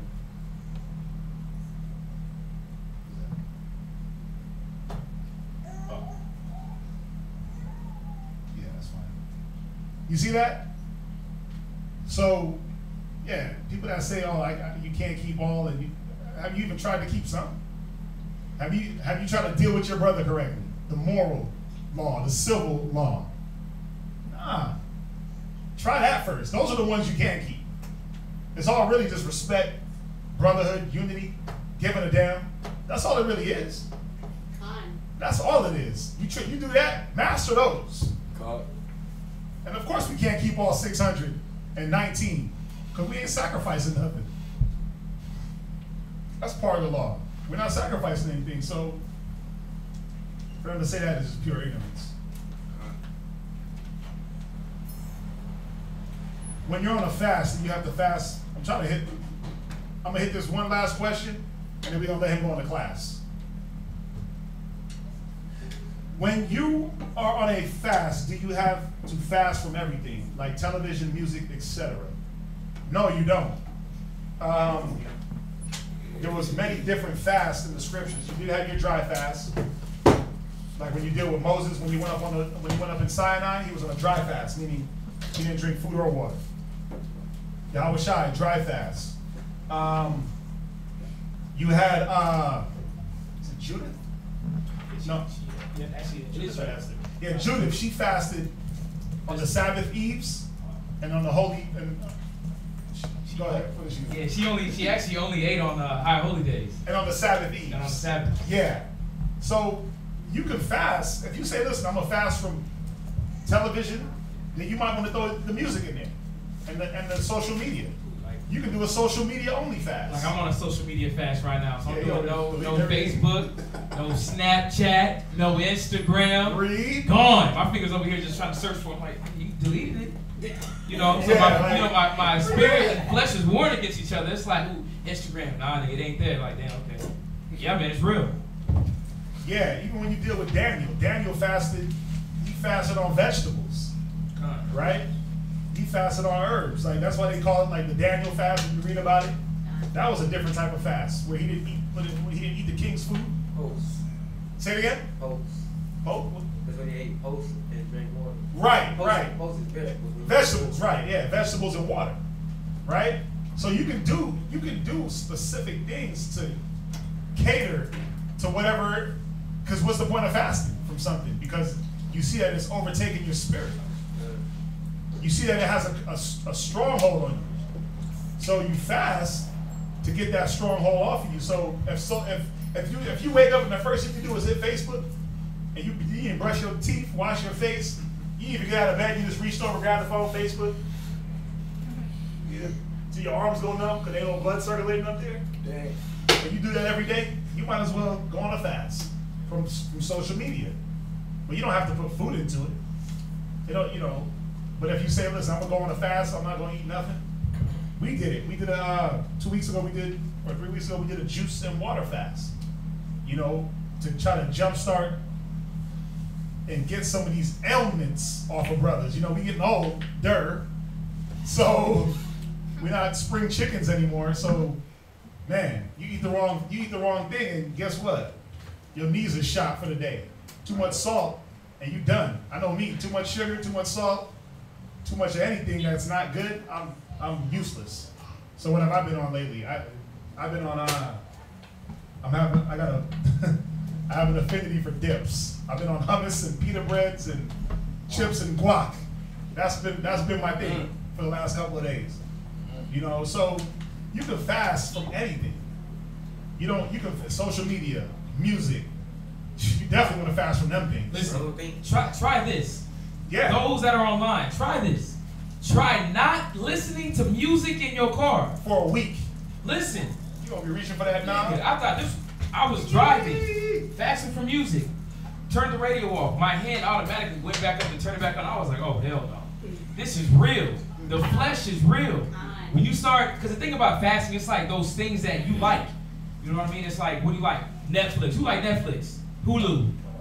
Movie time. I love Netflix. Listen, try fasting from that. Computer. It's garbage. Yeah. And you'll see how your flesh literally, it thrives for that. And you'll understand how your flesh literally has power over you. Go to Psalms 35:13, just on what you're saying. Psalms 35:13. We're gonna hit this question and then we're gonna go into the class. Psalms chapter 35, verse 13. To finish this class up. Go ahead. God, but as for me, when they were sick, my clothing was sackcloth. Come on. I humbled my soul with fasting. David did what? Humbled my soul with fasting. Yeah, it's about humbling your soul from the attachments of the world, whatever it may be. Again, if it got a stronghold on you, and you coffee, caffeine, right, sugar, just eating in general. Some people are gluttonous. Oh, cheese. Right, you a Jack in the Box freaking flyer. Yeah, you be hitting that Whataburger double meat, right? You get the real whatever sauce they got. Or what was telling me about the sauce? He was telling me about the sauce they got. Special sauce. Yeah. Let's see what that's about, right? But if you got that Whataburger crave, where you think about it and your whole tooth just drips with saliva, right? You might have to get your fast. When I fast, I try to deny myself anything carnal. Yeah. Sometimes some people are powerful like that, where you can just go on a fast and say, you know what, I'm cutting everything. But not everybody can do that. Because even with fasting, there's levels of the things you got to do. Fasting, right? Finish where you at. We'll hit it real quick. Finish where you at. And my prayer returned into my own bosom. Right. Go to Tobit. Go to Tobit 12:9 real quick. Because it's not just about fasting from things. You got to couple that with a few other things. Right. And we touch on this a lot. That's why I'm just breezing through it. I don't know if there might be something from a Sabbath class where we really kind of went into it. There's a fasting class. There's an actual fasting class? Yeah. Okay, yeah, you could have stolen the link for them. Read Tobit 12 and verse 9. But we answer this a lot. Tobit chapter 12 verse 9. Come on. For alms doeth deliver from death. Read. And shall purge away all sin. Come on. Those that exercise alms and righteousness shall be filled with life. Read. But they that sin are enemies to their own life. Come on. Surely I will keep close nothing from you. For I said, it was good to keep close the secrets of a king. Where you at? Verse 11. Dang, you started at verse 9. God. Salakia, start at verse 7. I'm sorry. God. Go ahead.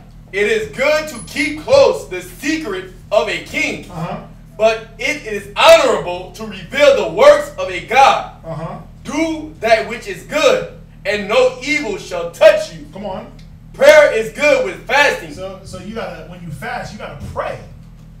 Because when you fast, you open yourself up, especially when you go on cold turkey, deny everything. Oh, your spirit is, you gonna get day 3, day 2, you're gonna be weary. You're gonna be weak, and you better be praying that these other demons don't attach onto you. Other spirit, you open yourself up, so you gotta be praying. Go ahead. God, prayer is good with fasting and alms. And alms, go ahead. And righteousness. It gotta be for a righteous cause. You gotta make sure that you're in a righteous mind. If you're in a wicked mind and trying to fast, when you're done, it might as well have been like you shouldn't have fasted. If you thought you had a burger demon now, that burger demon is going to triple into a burger, milkshake, damn chicken sandwich demon. Yeah, so you got alcohol demons. No, it's real. Yeah. The whole point of a fast was to tell you, show yourself you didn't need to be attached to anything. Nothing had to rule over you. Because a lot of people, what do they do when they break their fast? They go right back to it. But worse. It's stronger. I had a brother, man, this cat fasted from liquor for 6 months. The day his fast was over, he got right back on the bottle. He started hitting the lick a little bit harder. I was like, damn. He was going harder because his body wanted it. His spirit wanted it. He didn't purge that demon. He didn't humble that demon. So, because why? He probably wasn't praying. He probably wasn't giving alms. He probably wasn't doing it for a righteous cause. I was going to ask, like, when you do that, aren't you supposed to really desire not to have that as a stronghold anymore? And that's the purpose of the fasting? That's the whole purpose, but that's what you're praying for. You're praying to the Most High to get that demon up off you, get that stronghold off you. I was told I couldn't watch TV during the fast. I do pray and read the Bible while withstanding from food. Yeah, if you're on a TV fast, then that's what it is, but I mean, think about it though. What are you watching while you're fasting? Because again, this is how demons attach. Think about it. If you're on a no food and no water fast, and every other commercial is McDonald's good, right? Or Jack in the Box, wherever you live, because that's all they do now is advertise on TV. What is it going to make you do? It's going to make you get weak and break your fast.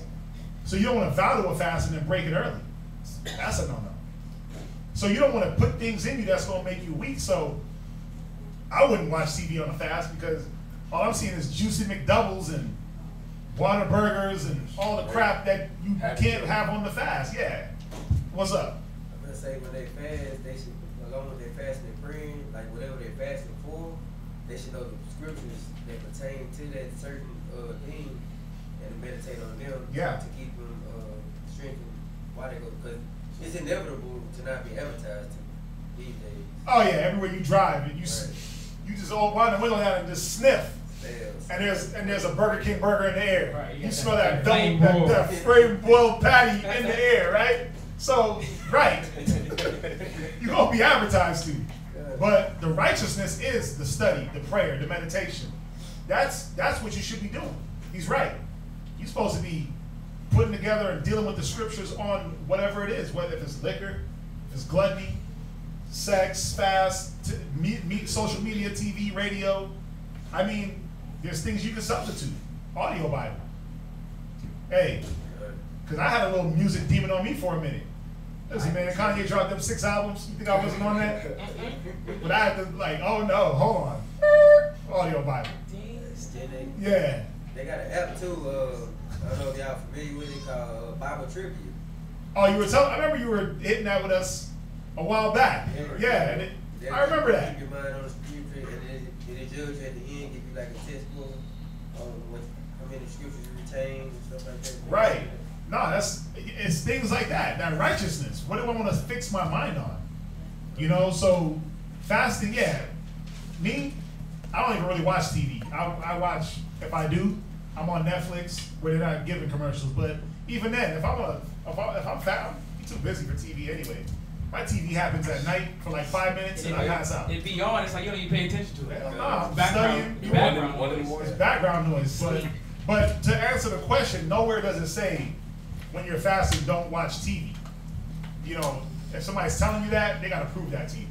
But just the understanding is, if you're watching TV and it's advertising to you the thing that you're fasting from, then yeah, you don't want to open yourself up to that. All right? Did you finish that? Allah. Go ahead. A little with righteousness is better than much with unrighteousness. Right. It is better to give alms than to lay up gold. Right. So even alms is good to give while you fast. All right. So yeah, that's what it's about, man. It's just trying to deny that karma. Let's jump into class. Let's jump into it. Let's get a little piece of this. There's no other questions, right? Yeah, I'm not going to argue about Moab right now. So we can skip that. What's the time? We're going to finish up Joseph, right? Well, we're just going to touch it. Touch a little piece. It's a good story, man. So what is it? Yeah, so this is going to be Joseph, or it's the integrity of Joseph, part 3. You know, just to give a brief, overlay, look back on what we've been over, we understand that Joseph has, had a hard life dealing with his brothers. Starting with that. Obviously, his brothers sold him into captivity, sold him. He went to prison, or no, he went into to slavery. Then obviously seeing the dreams, being taken up by Potiphar, getting into the house. So he had a lot of different, incidences that happened to him. All right, so we're actually going to start. Give me Genesis chapter. I don't understand why you come on here and ask questions and answer your question. If you're going to come on here and answer a question, or ask a question and answer it, don't come on here. That don't make sense. Go start your own YouTube channel and teach. Simple as that. We again, we're the non-argumentative camp. Anyway.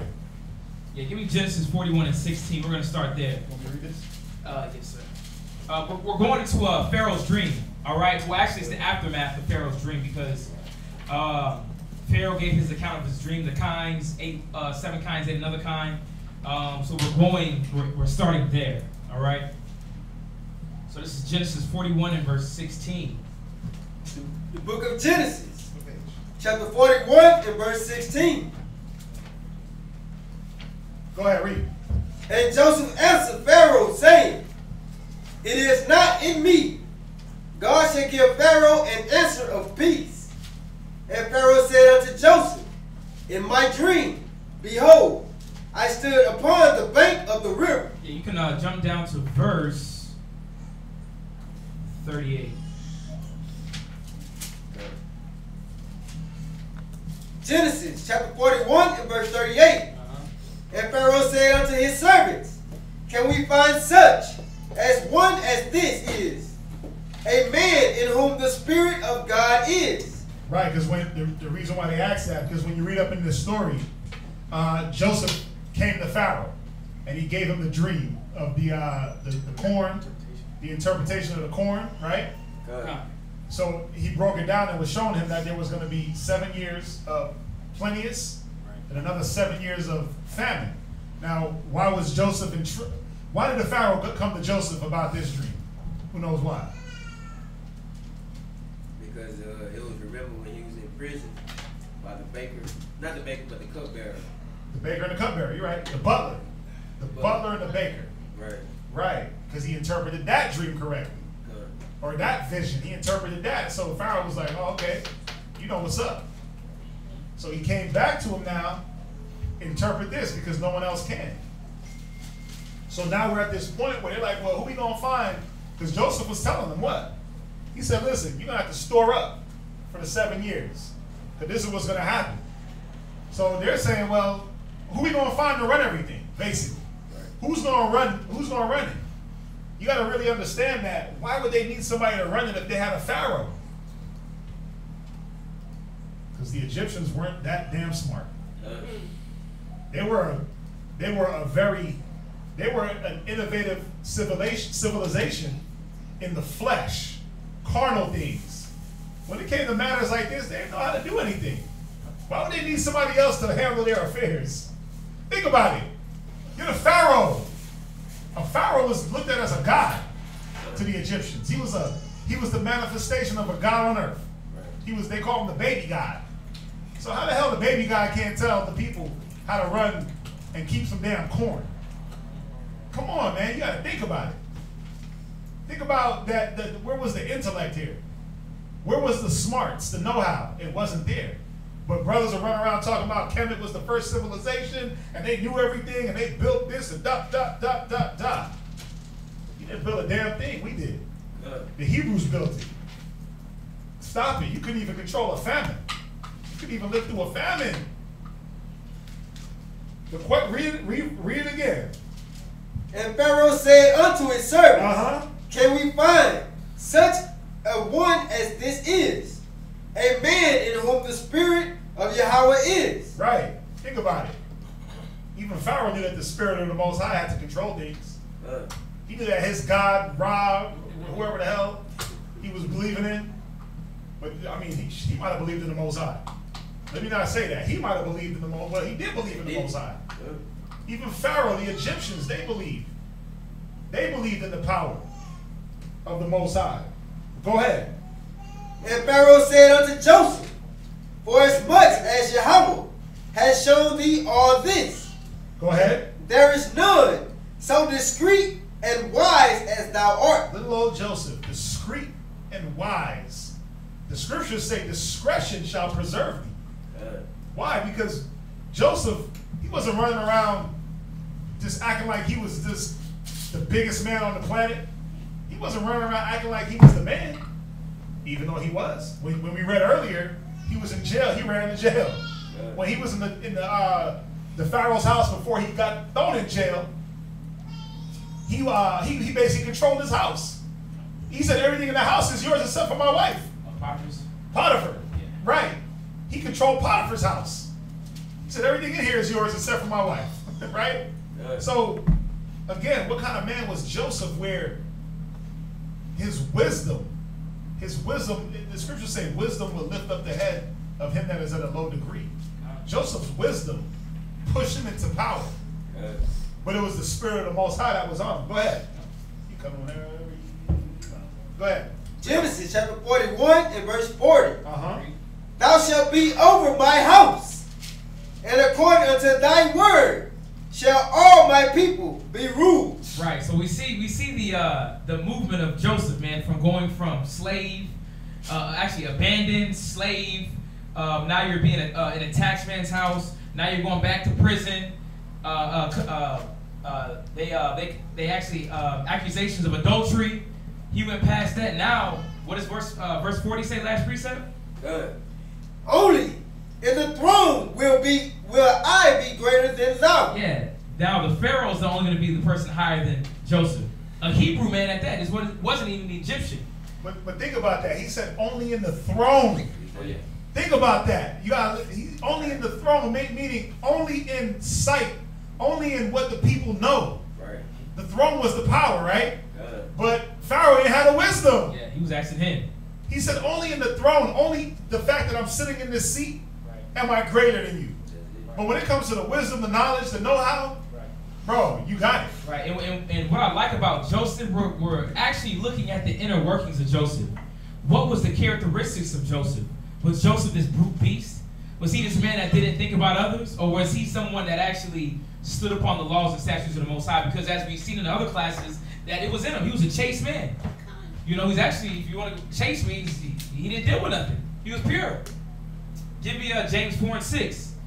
Because we see that the Most High is raising Joseph up. But why? Why is he doing this to Joseph? What was the example that Joseph that we're supposed to take from him? Read that. The book of James, chapter 4 and verse 6. Read. But he giveth more grace.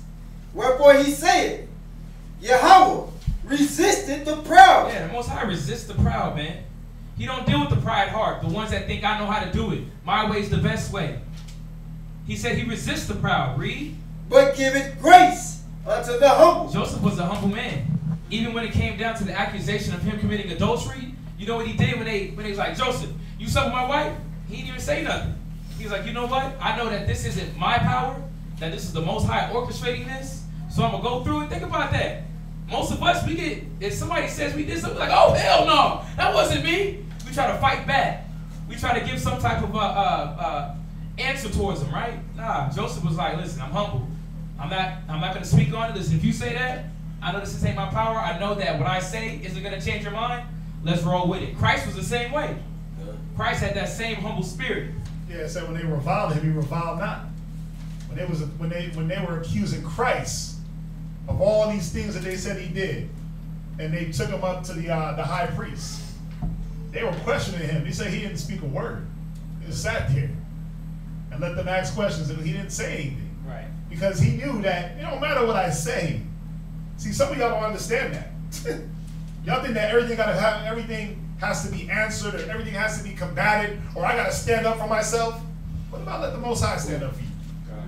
What about let your wisdom shine?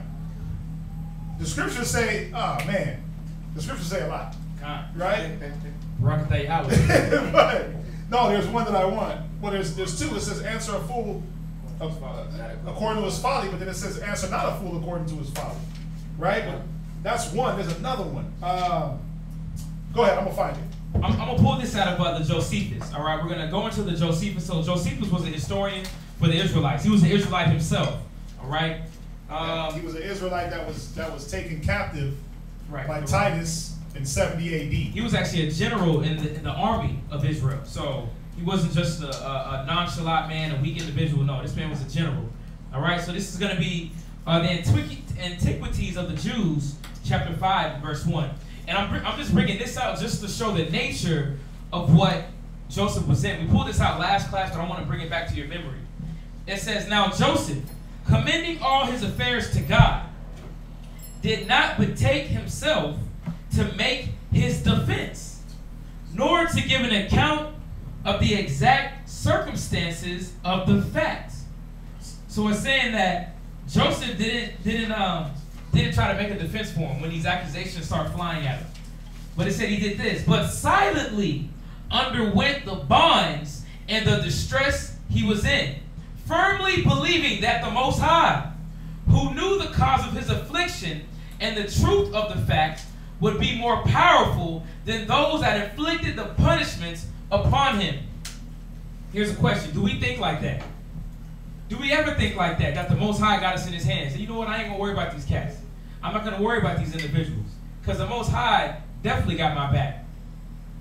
I know that I didn't do wrong, but I know that the Most High will bring it out. See, Joseph was a humble man, but that's how we should be. Think about it, man. It's just any instances, man, in your life. Wives with your husband. When your husband says something to you, automatically got that quick comeback. Pop, pop. You got to say something. Got that rebuttal. Rebuttals. Oh, everybody got rebuttals. But question with a question. It's like you didn't answer the question though. But that's what it's saying, that Joseph silently went under the bonds and the distress. Not only was he being captive, but whatever else that he had to go through. It could have been the yelling at him. Could have been the name calling. It says the stress he was in. Firmly believing that God, who knew the cause of his affliction and the truth of the fact, would be more powerful than those that inflicted the punishments on him. And that's what the Most High wants. When you go through the Bible, the Most High wants us to cast our cares upon him, right? Like it says in Philippians. Cast all your cares upon him. Let the Most High show you he's there. Let the Most High show you he got your back. That's all it is. I'm gonna read this real quick. It's Ecclesiastes chapter 20 and verse 6. Ecclesiastes in the Apocrypha 20 and verse 6. It says, some man holdeth his tongue because he hath not an answer, and some keepeth silence knowing his time. See, Joseph knew his time. And he knew that it wasn't his time to talk and defend himself. Right? It says a wise man will hold his tongue till he see opportunity. See, what? But a babbler and a fool will regard no time. See, the problem is we go through things and we think that it's our time to defend ourselves all the time. I'm always on defense mode. Where me, I'm just like, There's a time, it's funny, me and my girl were driving. We were driving the other night, and she asked me something along these lines, like, she said, now I see why you don't say something about everything right away. You said something like that, right? Yeah. At first she couldn't understand why. But because it says, a wise man will hold his tongue till he sees opportunity. Because the opportunity might not present itself to say something. The opportunity might be wrong. You might be actually inflaring the situation more than need be. You might know that it don't matter what I say, it ain't gonna change nothing. So I'm gonna just let it ride, let the Most High fight for me. You know, y'all gotta understand that and really believe that some things happen just to see how you're gonna react. And your reaction makes it worse. Your interaction makes it worse. Sometimes you just gotta shut the hell up. and if you didn't do it, what do the scriptures say? Suffer wrongfully. Right? You don't want to do that. Joseph did. He suffered wrongfully. I know. He suffered. Patriarchs. And a lot of our patriarchs suffered wrongfully, and we gotta adopt. That's one of the principles that we have to adopt. We gotta suffer wrongfully and understand that we ain't gotta defend ourselves in every instant. Right. You can't defend yourself at the end of the day. What you gonna say? What you gonna say? A lot of y'all ain't got enough scriptures to defend yourself with. You trying to defend yourself with your own words? That ain't gonna work. Where's the arsenal? Where's the plethora of scriptures that you're going to slang out to defend yourself with? A lot of y'all ain't got them. So you might as well shut the hell up. You might as well just be quiet because you're going to dig yourself a deeper ditch is what I'm saying. I'm not saying because you're dumb or anything like that. But if you're not just trying to defend yourself with this word and keep that in the forefront, then you're just going to dig yourself. Why do you think when you go back and forth with your boss and he comes back, he like, yeah, he does the thing like, yeah, I got you. All right. And then he just does some spiteful thing on the back end days later. And you like, yeah, he's spiteful as hell. Well, yeah. Because you thought you beat him with your words, but then he's the boss. So he'd come back and just be spiteful as hell. You gotta eat that. You gotta deal with that. So sometimes it's just better to con. You might even say con to your boss, right? Con, sir, and keep it moving. Right? And just don't get into the back and forth to try to defend yourself, to try to justify yourself.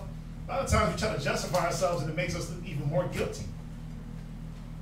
Look at Joseph, man. When he got accused of that adultery, did he run over and I didn't do it? They didn't give a damn. They're like, bro, you a Hebrew. You pretty and young. You did that. Right. Automatic. So we got to keep certain things in mind where trying to fight and trying to battle everything and trying to stand up for every little instance and stand up for ourselves. I got to stand up for myself. Nah, you don't. The Most High will fight for you. Strive for the truth until death, and the Lord will fight for you. What you got, Abadiah? No, precepts. Just no. What you got? Bring it. But No. the scripture that just solidifies how Joseph was the one that you just pulled in James 4:6, because he was humble. Yeah. And because of his humble humility, the Most High Fought for him. him. Yeah. The Most High fought for him because of that. He said, hey, you give grace unto the humble. But he reject the proud. See, a lot of us get lifted up in pride because I got me. I got to stand up for me. Right. No, you don't. First of all, you didn't call you. You didn't give you the knowledge. The Most High did that. The Spirit did that. So you think the Spirit ain't going to fight for you? That's what we got to get better at adopting these principles of fighting. Think about all the wars we fought. We didn't even lay a hand on nobody. We didn't do a damn thing. Think about it. Think about the angels that are around. Think about it. They're around. They're ready to fight. Sometimes you ain't got to say nothing. You just got to sit back, let a person assume, make a fool out of himself, and then you come back and say, see, no, I told you it wasn't me. But you ain't even got to say that. You just, all right, it's cool. Keep it moving. Give me Psalms 147:6. Psalms 147:6, because we're seeing that Joseph was this meek and humble individual, just like the forefathers that we've seen. Moses, that's for another class. And we're dealing with the integrity of Joseph. So even with these things that he's displaying, these small little things that you'll read and you'll brush over, right? These are the things that build a man's integrity. These are the things that show forth a man's character. What manner of man is he? Because we all can call ourselves wise, right? It says every man will profess his own goodness, but a faithful man who can find? We'll all sit there. I got the knowledge.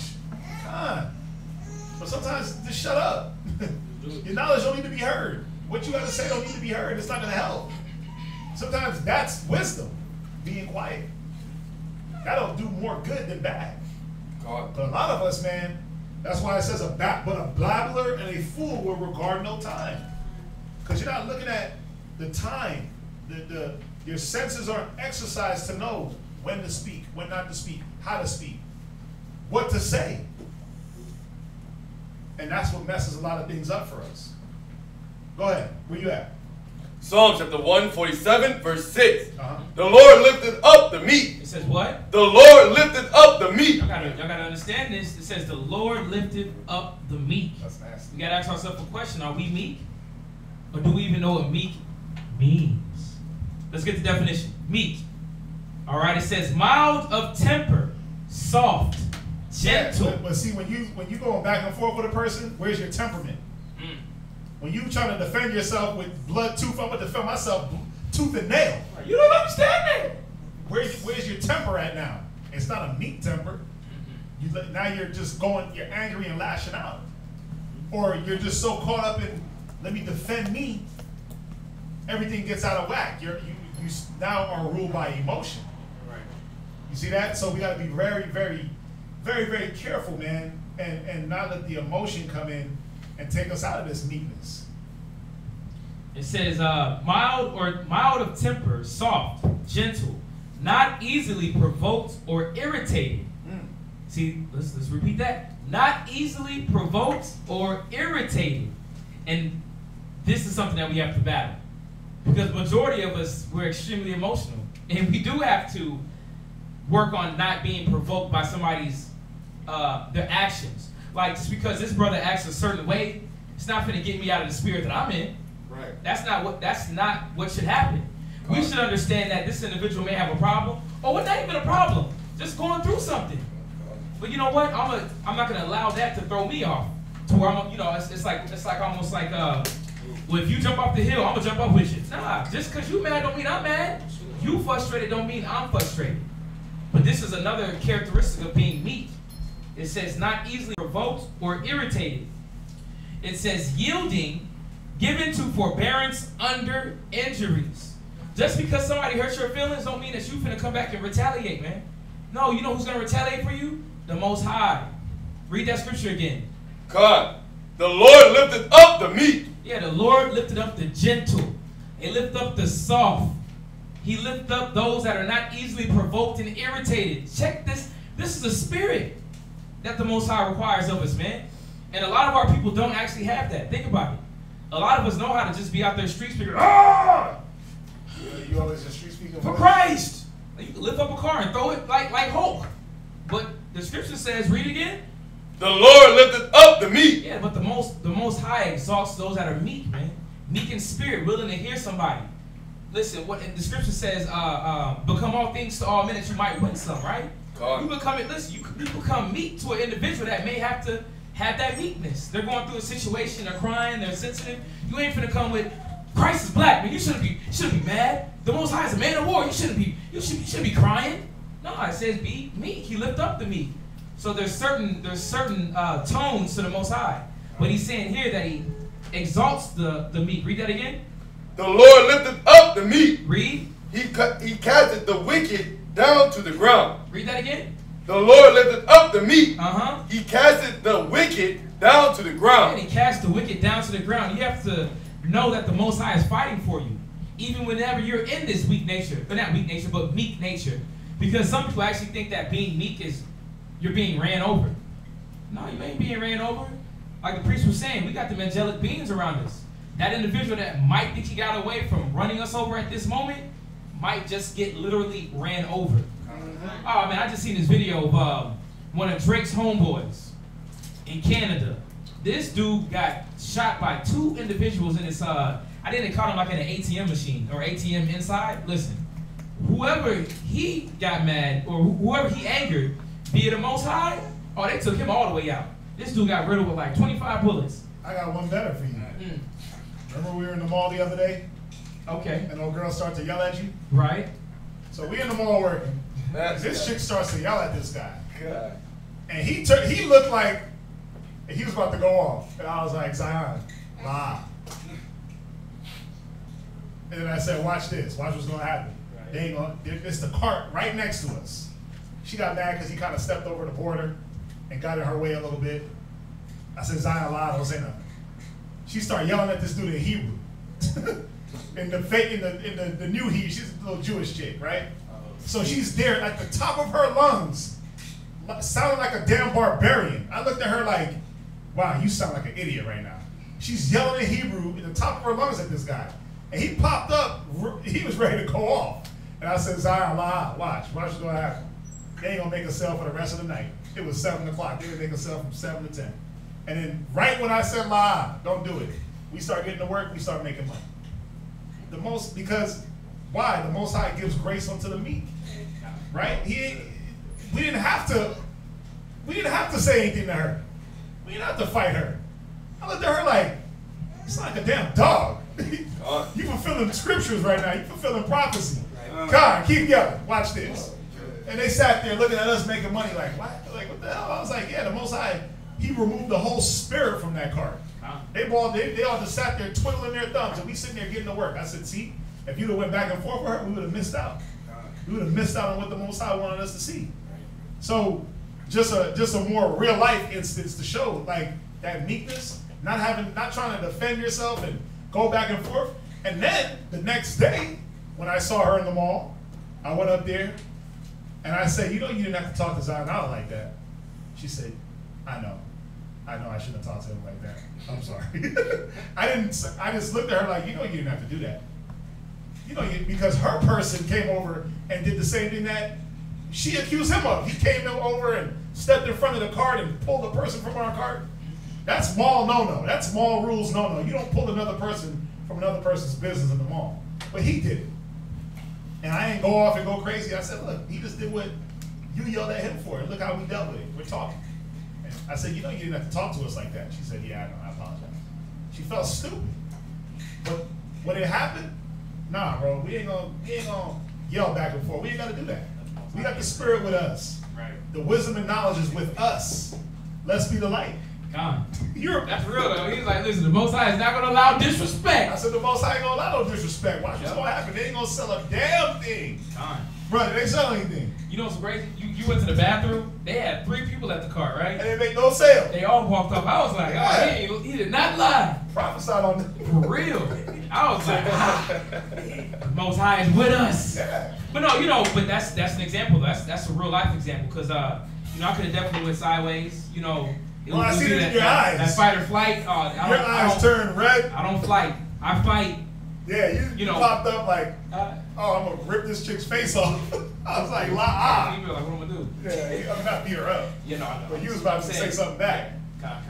Yeah. Where you at? Psalms at the 147, verse 6. Drop that. Give me First Peter 5 and 6. 1 Peter 5 and 6. Let's continue with this this definition. It says humble. It said submissive to the divine will, not proud, self-sufficient or refractory. So it says submissive to the divine will because Joseph already knew what his will was with the Most High. He knew what the Most High was going to be doing with it. Because think about it, man. You being tossed out from your brothers. You was chosen from your father. You got the coat of many colors, fly, looking clean, to the point to where now you're being steadily moved up. The Most High was using Joseph. You know what's cold though? Did Joseph know that he was gonna? I mean, y'all know the story of Joseph, right? Everybody know it. Did Joseph know the end of the story? Get Naomi in here. He didn't know the end of the story. He just knew that it wasn't his program. Right. And then if he rolled with it, the outcome would be good. Right. He didn't sit there and try to dictate it and change it. He didn't pull the Jonah, I'm gonna run from this. Right. Well, I'm not gonna do that. I'm not about to do that. I can't go, why Yahweh, I can't go through this. He didn't do that. He said, I'm gonna give all my affairs to you. Right. That's how we gotta roll, man. We really gotta roll like that. It's sounds stupid. It be sounding religious, like Jesus take the wheel. Niggas be saying take the wheel like you ever even had the wheel. You never had the wheel to give the wheel up. Jesus always had the wheel, damn it. Like Samson. Jesus always had the wheel. We never had the control of the car. So when you talk about Jesus take the wheel, like, Jesus is looking at you like, bro, you was never in control. Hell, I've been in control of this. Right. The reason why you ain't crashed, the reason why you ain't dead is because I've been steering. So Jesus take the wheel. That, like, I hate when they say that. And I know, but we know better. We know better as Israelites. We know better. We don't control nothing. God. Everything that we go through, it says a man's goings are of the Lord. A man's goings are of the Lord. And let me say this. I'm not saying that because you deal with wickedness and you fell off, that was because of the Most High. We know that, right? It says when you're tempted by your own lusts. So we know that a man's goings are of the Lord in righteousness. Right? So if you're suffering for Christ's sake, that's the Most High bringing you to that. To bring you right out of it. So we gotta be real aware of that. Give me, where you at? 1 Peter chapter 5, verse 6. Right, go ahead. Humble yourselves, therefore, under the mighty hand of the Most High. It says do what? Humble yourselves, therefore, under the mighty hand of the Most High. Yeah, humble yourself to what the Most High has planned. Humble yourself to the circumstances that you're in. Sit down and be humble. Yes, yeah, sit down, be humble. Because what's going to happen whenever you humble yourself in your circumstances? Humble yourself in your situations that you don't think that you got to go through. Humble yourself in areas where, pride is telling you, like, I'm better than that. I don't got to be living in this little small place. I'm better than that. I ain't got to wear these clothes. I'm better than that. This car I'm driving, I don't got to drive that. I should be in that Maserati. I'm better than that. Read what happens whenever you humble yourself. That he may exalt you in due time. See, the Most High is using you for an example for others. To be seen. Like the scripture says in, it says, submit yourself wholly. What is that? It says, submit yourself wholly. Read that again. God. That he may exalt you in due time. Yeah, that he may exalt you in due time. Because, once again, we go through these things. Give me, hold that. Give me that. Give me, oh yeah. 1 Timothy, Jeremiah, give me 1 Timothy 4 and verse 15. 1 Timothy chapter 4 and verse 15. Yeah, read that again. God, humble yourselves therefore under the mighty hand of God. Right, read. That he may exalt you in due time. Humble is the same thing as being meek, man. It's being gentle, being soft, being mild-tempered, to where the Most High can use you. He can lift you up, because that's who he lifts up, the humble and the meek.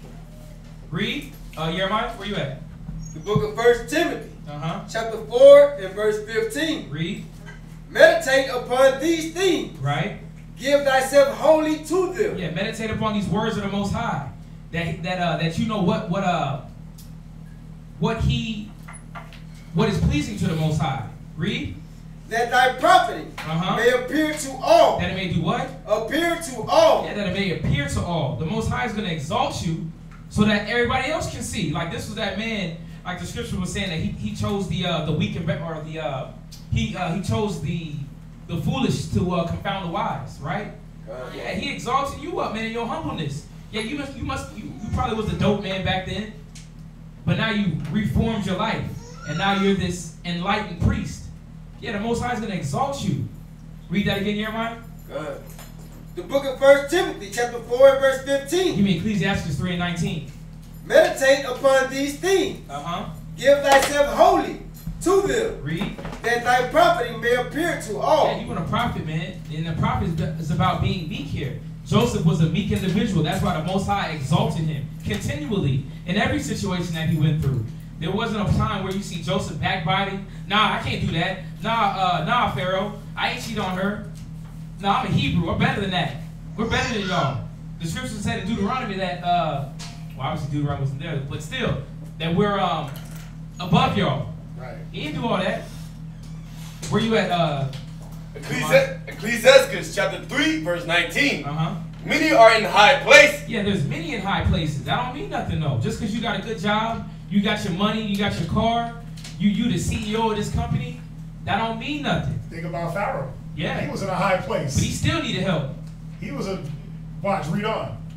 God, and of renown. Yeah, Pharaoh was renowned. They knew Pharaoh across the lands.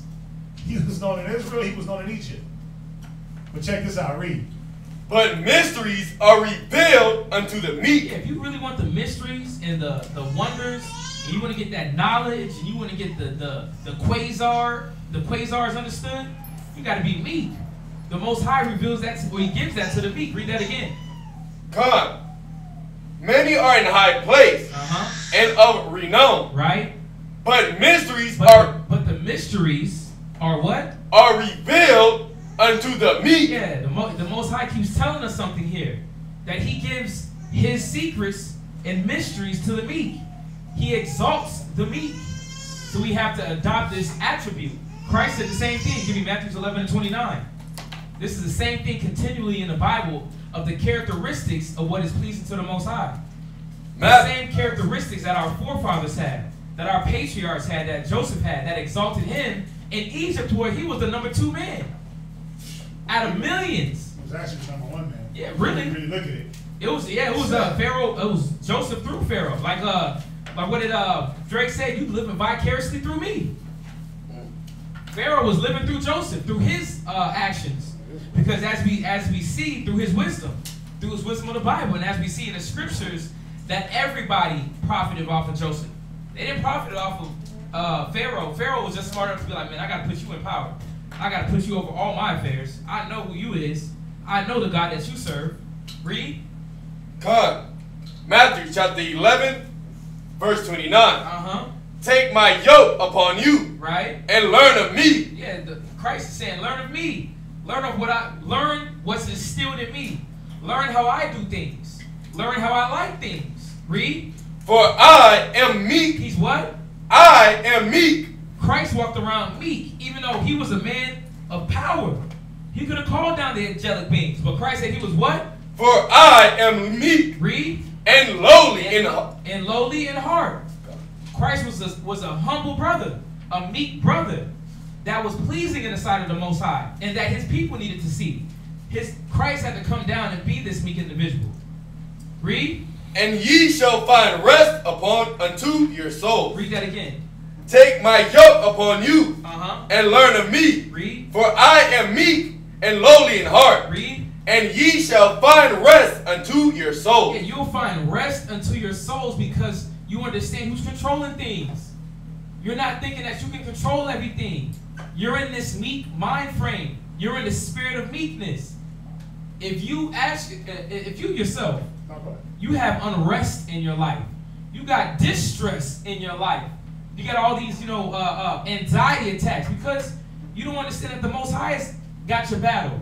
That you're not being meek and humble to the situation that you're in. Christ said that he was lowly. He didn't have a haughty spirit about himself. Nah, I ain't got to go through that. Nah, listen, you ain't gonna talk. You ain't gonna spit on me, sucker. You know who I am? He didn't do that. He just probably wiped it off. Like, damn, okay. All right, well, we'll see what's gonna happen to you. He had to take it. He was in lowly of spirit because the Most High was gonna exalt him. Christ already knew what he had waiting for him. And we know what we got waiting for us as well. So why don't we take the same steps as Christ did? The scripture says that ye shall find rest unto your souls because you know that nobody can't do nothing against you. Nobody really can't do nothing. And a lot of times the things that we go through, it's not physical, it's mostly mental. Somebody says something improper to you, somebody cuts you off in the car. It's like, especially in the street, I'd be like, man, I don't even trip. I don't have road rage at all. You can cut me off. I'm gonna be like, listen, bro, let me just stop. Let me put my car apart. Let me let you do what you gotta do, and I can go around you. Because why? I'm not gonna let that affect me. Because I already know number one, I already know where my path is leading me to, which is most high will into the kingdom. But that, those things that are set up to get us off, to knock us off our spiritual meekness, we can't allow it. God. Jump back to Ecclesiastes 3 and verse 20. Ecclesiastes 3 and verse 20. God, verse 20. Just right along with what you're saying. Go ahead. For the power of the Lord is great. Go ahead. And he is honored of the lowly. How is he honored of the lowly? Because a lowly man is going to let the Most High do his work. A lowly man is going to step back and say, you know what? Jesus, take the wheel. Right. Jesus, you got the wheel. You the driver. I can't do nothing here. That's what a lowly man is going to do. A man that understands the Most High's position, a woman that understands the Most High's position and the way he runs things, the honor comes in saying, I have no control. I don't control anything. I'm not going to try to control anything. I'm not going to try to stir the pot. I'm going to let it boil. We'll let it cook. That's where that, like Zion just said, when you have no stress, there's no de-stress, no anxiety, it's because you understand that, you believe that, and the Most High does, he does it. So you're free of that.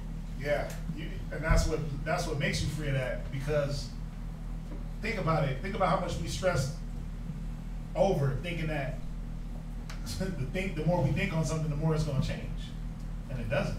Think about how much stress that causes, anxiety. Think about it. It wears you down, and once you say, "Man, let me just go do what I got to do.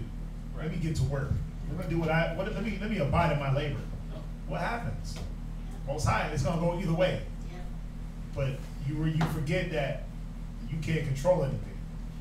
Joseph, he was in that mind always. It said he gave his affairs to the Most High, as we read in Josephus. Go ahead. Yeah, that was where you at? The Matthews or the Ecclesiastes? Go back to I'm done with the Ecclesiastes. Yeah.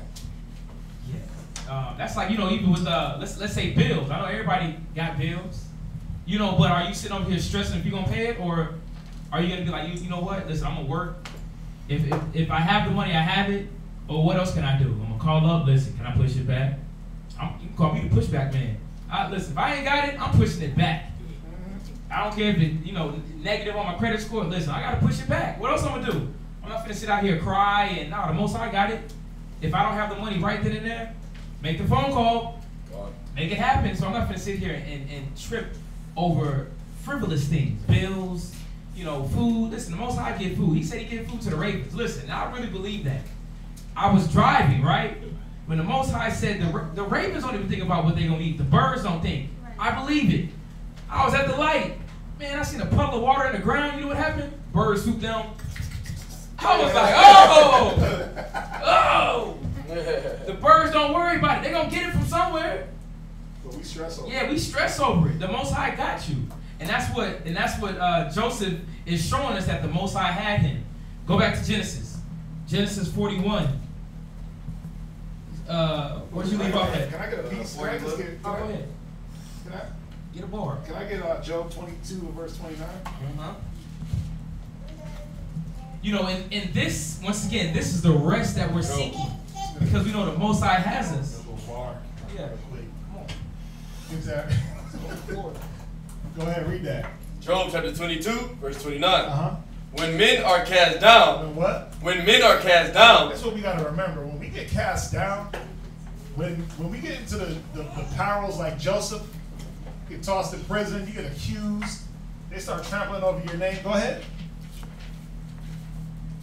Then thou shalt say, there is lifting up. Right, the Most High is going to lift us up. Read on.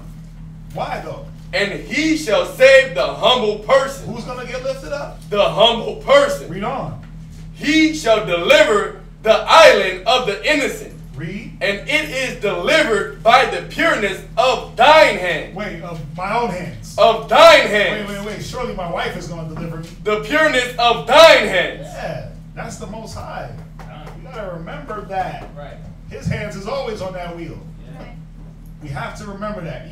And I like it because Joseph kept that in the forefront of his brain. What scripture was that? That's Job chapter 22 and verse 29 and 30. Yeah, y'all gotta remember that the Most High says you're a peculiar treasure. He ain't gonna forsake you. We're not the individuals in the world. We don't move like they move. But listen, when you ever think about it, every time I come into class, I think about it, I be like, this is a safe zone right here. Especially wherever the word's at. And those are the Beverly elements out there, man. Those are the elements. When you go back into the world, you know it. Ain't really no safety. But you do have safety knowing that the Most High is with you. as long as you're keeping his laws and statutes, you're trying to uphold these characteristics that our forefathers had, that the Most High is telling us to ingrain into our own life, he got us. It says that he'll exalt us. Give me, go back to Genesis 41, and where do we leave off at? Yeah, go ahead and read that. The book of Genesis, chapter 41 and verse 41. And Pharaoh said unto Joseph, See, I have set thee over all the land of Egypt. Right, so we're seeing that Joseph was set over all of Egypt. Through his meekness, through his humbleness, through him going through all, let's think about all the circumstances that he went up to get to this point. His brothers betrayed him. Which one of y'all want to shoot your brother when he betrayed you? How many people in the world do that? They next door neighbor, they friend, they do something wrong to him, what they want to do? They ready to cock back the pistol. Nigga, you better not play with me. God. You out here to kill for something small. Stepped on my Jordans, get knocked off the block. Looked at me wrong, gotta hit you with a drive-by. I'm a Pyru, I gotta get jumped in, you gotta get it.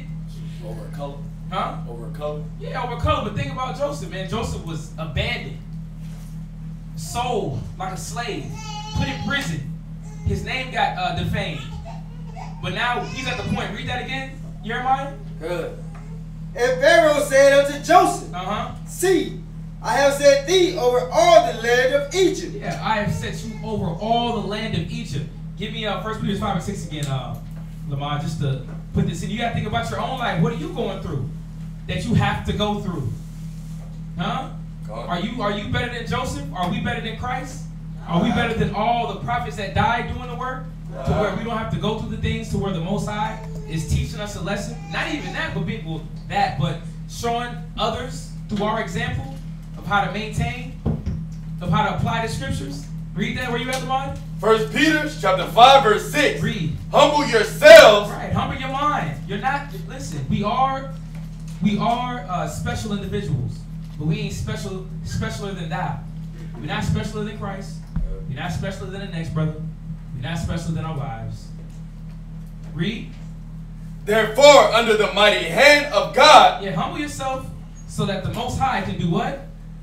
That he may exalt you in due time. He can exalt you in due time. Read Jeremiah. Verse 42. Uh-huh. And Pharaoh took off his ring from his head. Hold on, he did what? Took off his ring from his head. Took off his rings. Read. And put it upon Joseph's head. Oh, snap. I done came from the barrios.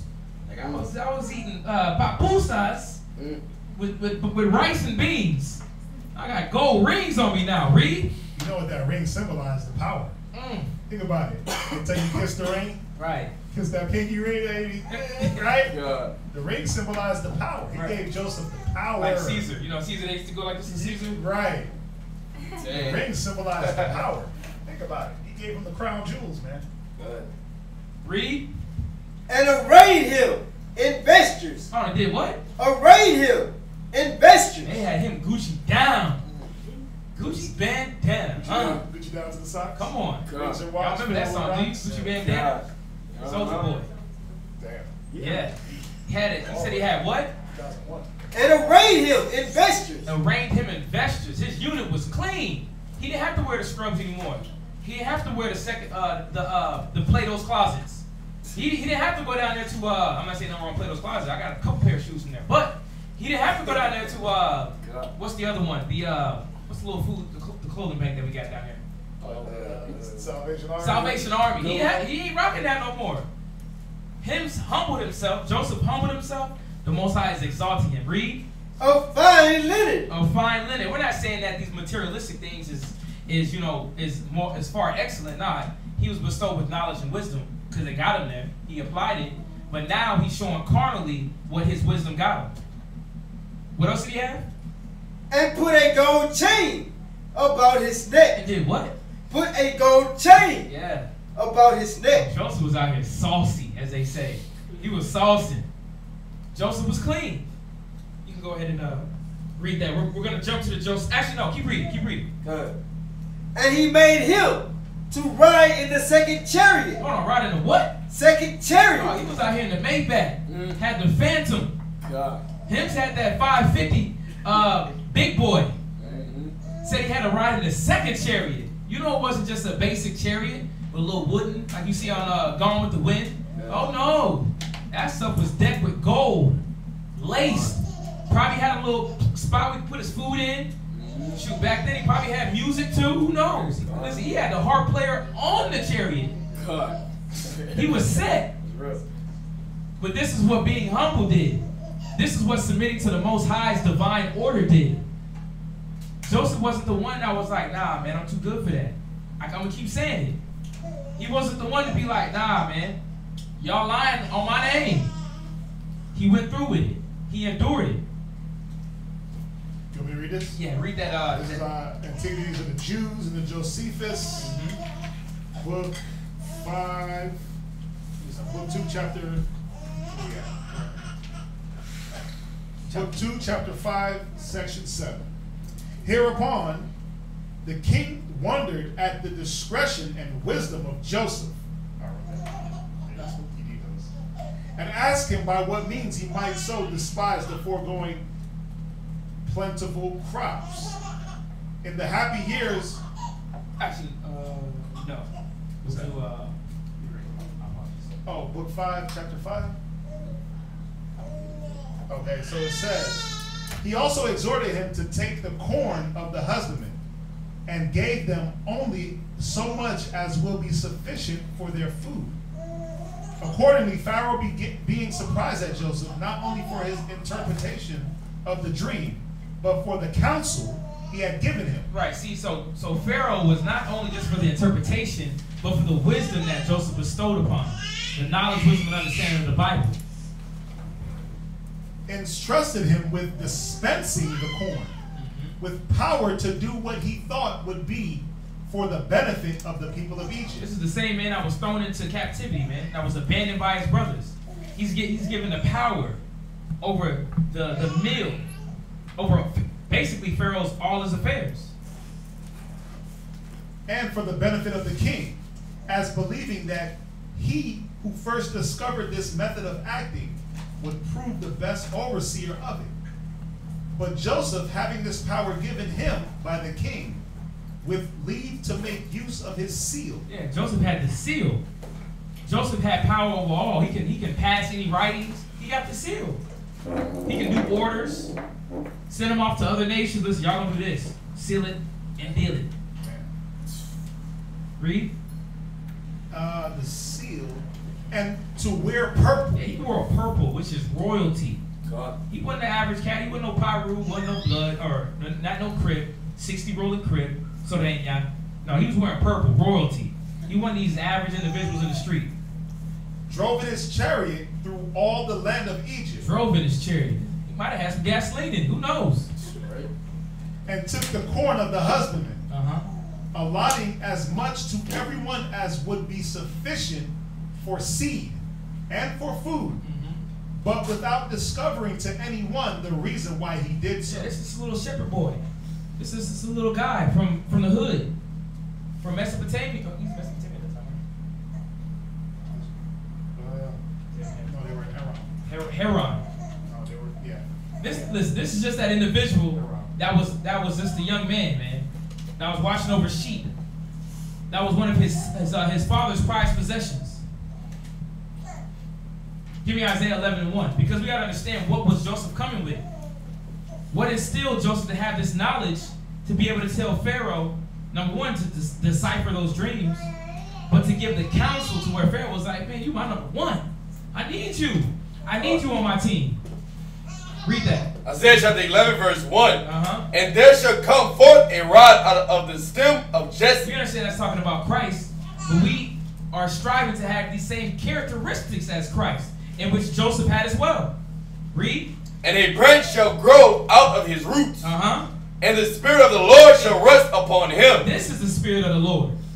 It wasn't a man. It wasn't a sperm coming down from heaven. The Spirit of the Lord was what? The Spirit of wisdom. The Spirit of wisdom. And to be able to decipher from what's right and what's wrong. To be able to understand, like, no, we're going to do it this way rather than that way. I think, I can calculate that if you did it this way, that you'll probably have some type of declining fall, and that that won't look too good for you. We're going to go this way. That's wisdom. Read. And understanding. He had understanding. Read. The spirit of counsel. The spirit of counsel. He knew how to talk to somebody. Like what the priest was saying earlier, he knew how to hold his tongue if it wasn't allotted at that time to speak, or the best favorable time for him to speak. This is the spirit of the Lord that we all want upon us. Read. And might. And might, The spirit of knowledge. Read. And of the fear of the Lord. We have to have the fear of the Lord. And as we continue to read, Joseph had the fear of the Lord. Read. And shall make him of quick understanding in the fear of the Lord. Yeah, he'll be able to decipher through any situation, any problem. He'll click because he got the wisdom upon him. Real quick, they asked, so was Joseph a pharaoh? No, he wasn't a pharaoh. But there's books, they call them shepherd kings or histos, I believe. But no, he wasn't technically a pharaoh. But he was in that upper echelon tier. But no, he wasn't a pharaoh.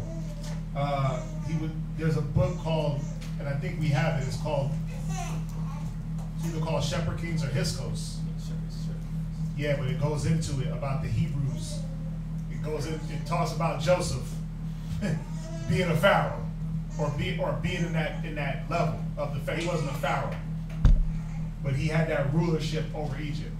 And is that indicative of the Most High exalting him because of his humility? He was put in that position. Yeah. Well, we know the story. He was put in that position for a reason. He was really put in that position to save his brothers.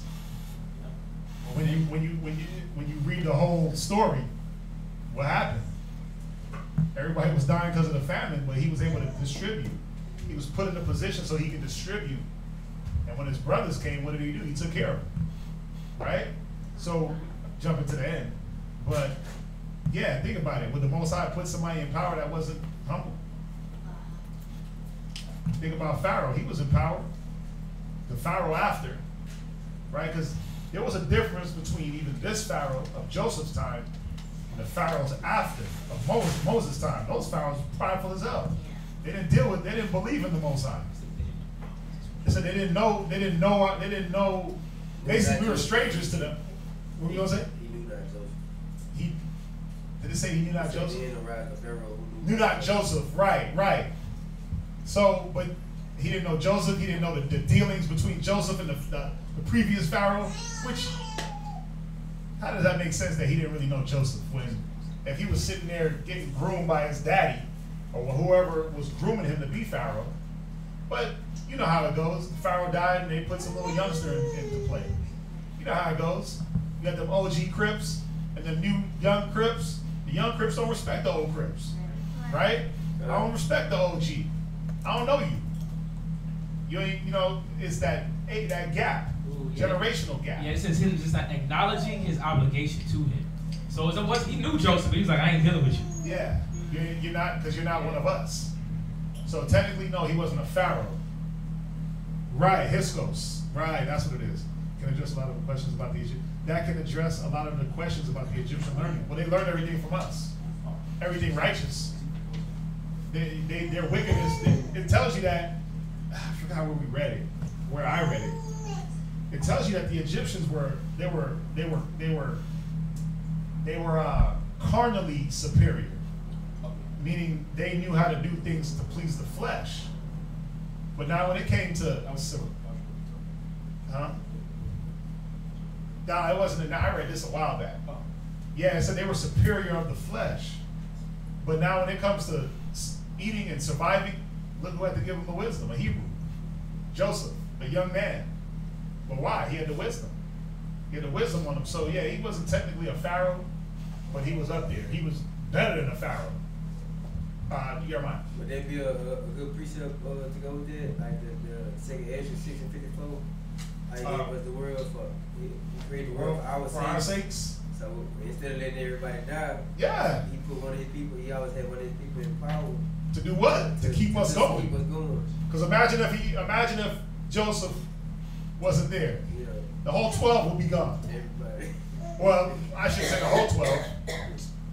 10 of the 12 would be dead because Ephraim and Manasseh was Joseph's son. Right?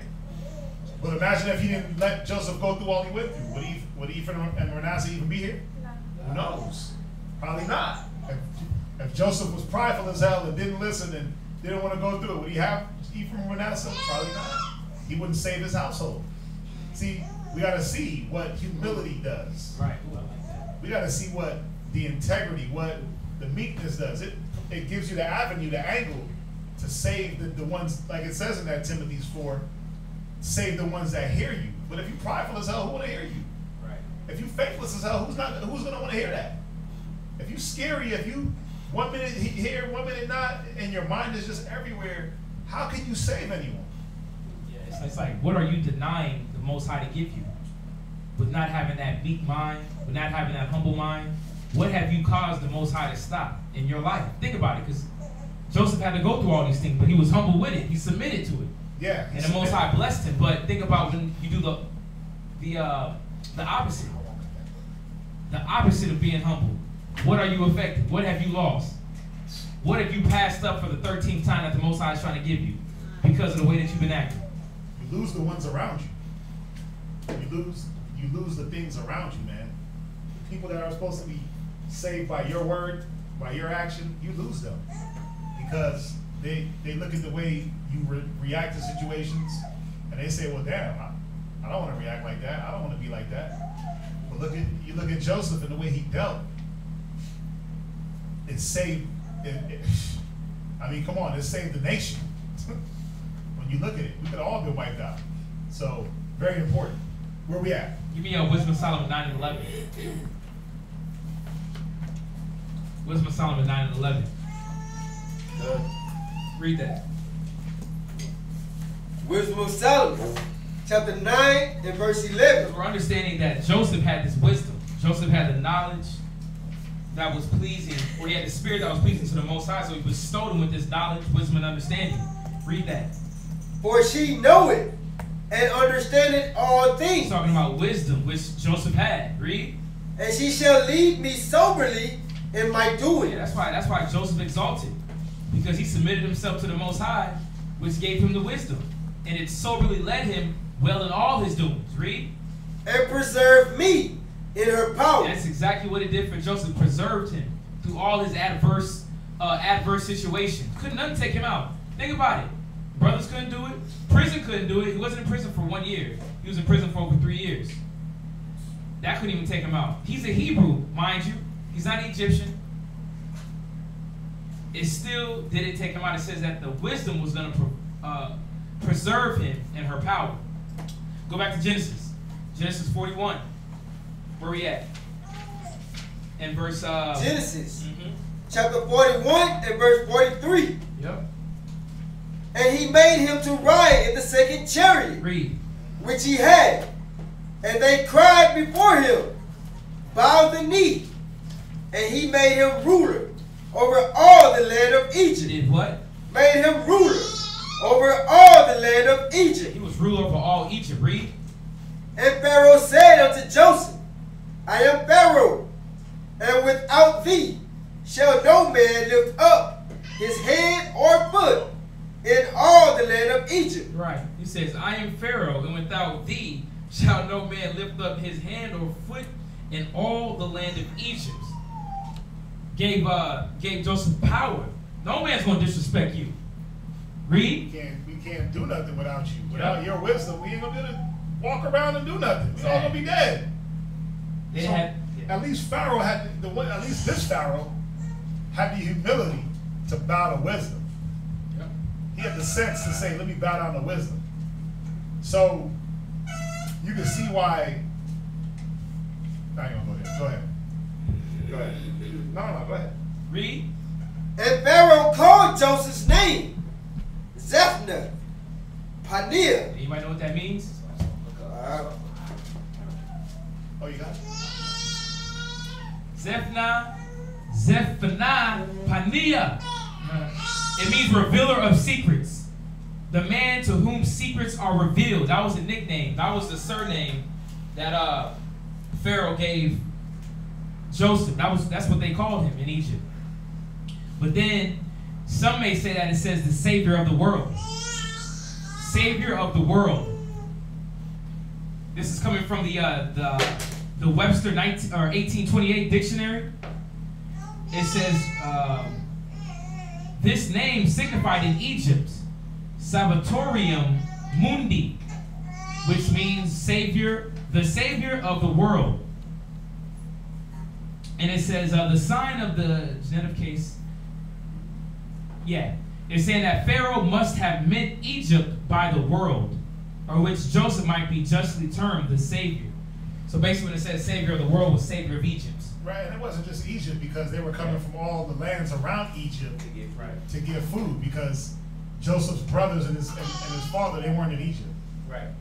They weren't in Egypt, so they had to go to the Egyptians. So, but as far as that known world that they knew, that Mesopotamian world, right, which Egypt, Ethiopia, Saudi Arabia, Iraq, all the way over west, and then you have Turkey, what is it, the Red Sea, Mediterranean Sea, a little bit of Turkey, all those lands, that was what they were talking about. They were coming for food.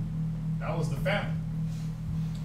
And even with that, as we see that, you know, if Joseph wasn't there, they probably wouldn't even open up to all the other, bullshit. They wouldn't even have it. They wouldn't even have it. They wouldn't even have had it to open up to anybody else.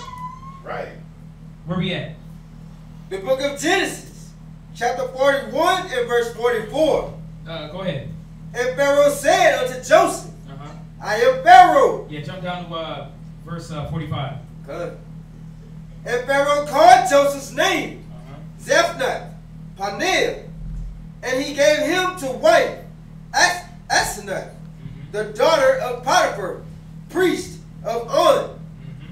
And Joseph went out over all the land of Egypt. So they set Joseph up. All the jewelry, all the money, all the royalties, and gave him a wife. And if you when you go to the Josephus, it wasn't just a wife that was like a wife here in the United States that everybody just touched. This was a pure. She was a virgin. Right. So and guess what this wife did? Gave him 2 sons. Manasseh and Ephraim. Don't get into it. So, go ahead. Verse 46. You want to say things? So I'm just like, no. Go ahead, read. And Joseph was 30 years old when he stood before Pharaoh, king of Egypt. And Joseph went out from the presence of Pharaoh and went throughout all the land of Egypt. And in the 7 plenteous years, the earth brought forth by handfuls. And he gathered up all the food of the 7 years. So it's talking about regarding what Joseph implemented to have Egypt to have some, some stored away food. This is the counsel, this is the knowledge that he gave Pharaoh. Read. Which were in the land of Egypt, and laid up the food in the cities. Right. The food of the field, which was round about every city, laid he up in the same. Right. And Joseph gathered corn, as the sand of the sea, very much, until he left numbering, for it was without number. And unto Joseph were born 2 sons, before the years of famine came, which Asenath, the daughter of Potiphar, priest of On, bare unto him. And Joseph called the name of the firstborn Manasseh. Right. For Elohim, said he. Yeah, made to forget. Manasseh means made to forget. Read. Had made me forget all my toil. Yeah, all his problems that he went through. That's why he named his son that. All the adverse situations he had to go through. Him not seeing his father for over 15, 20 years. Think about that. Not seeing your brothers. Not knowing how they are. Because he didn't know if his father was still alive. He didn't know that, who was that? Was that Benjamin? Not Benjamin. It was, yeah, it was Benjamin. Benjamin. He didn't know about Benjamin. Yeah, they had another little brother. Yeah. Yep. Read. Oh, Benjamin. No, he knew about Benjamin. Was it Benjamin, the youngest? No, he didn't. That's why when he said, oh yeah, he did. He told him to bring the youngest. No, they told him. They told him. They told him about the younger. Because that's why. Because Reuben was like, listen, don't tell him about the, well, yeah. They didn't tell, at first, before seeing his brothers, they didn't know about the younger. Yeah. Because they said that they left him. So, we can get that though. Read, we're going to get to it. And all my father's house. Uh-huh. And the name of the second right. called he Ephraim.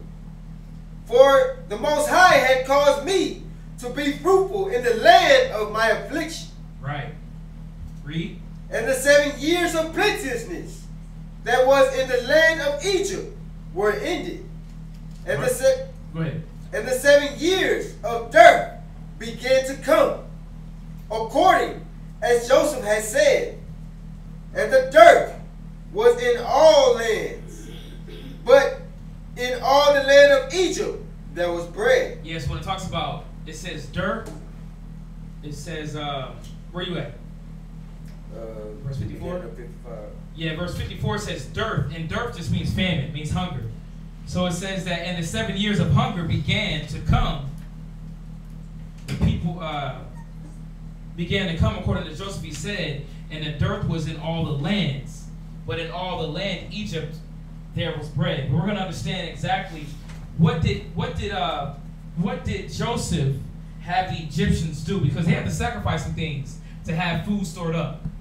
Because think about it, they just didn't have, they had the regular scheduled food coming in, but they had to, spare some food away.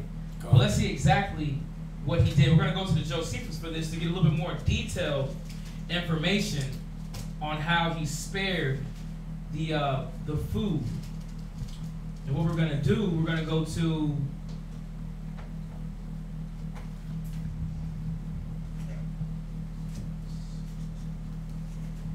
the Josephus.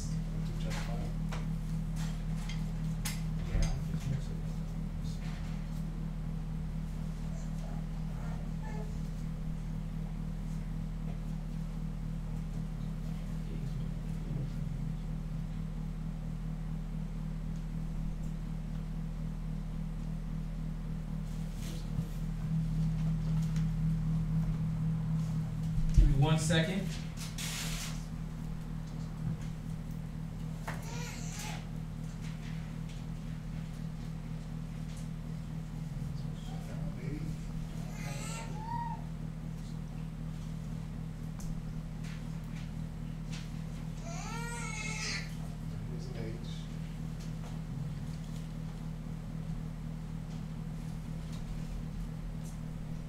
Yeah, you can keep reading. I'm going to find this for you.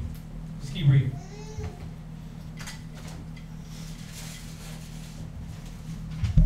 Genesis chapter 41 and verse 55. And when all the land of Egypt was famished, the people cried unto Pharaoh for bread. And Pharaoh said unto all the Egyptians, Go unto Joseph. What he said to you, do. Right. And the famine was over all the face of the earth. And Joseph opened all the storehouses and sold unto the Egyptians. Oh, there it is. Now go to book 5 and verse 7. Yeah, we read that from the top. Where? Book 5 verse 7. This right here, right? Yeah. Yeah. Okay. Here I'm on. But it starts right here. Yeah. So Joseph. I read it. Back in the Josephus, page 58, it says, Hereupon the king wondered at this discretion and wisdom of Joseph, and asked him by what means he might so dispense the foregoing plentiful crops. Now, real quick, somebody get Proverbs 2 and verse 11. Somebody else get Ecclesiastes 33 and verse 29. Somebody else look up the definition of discretion.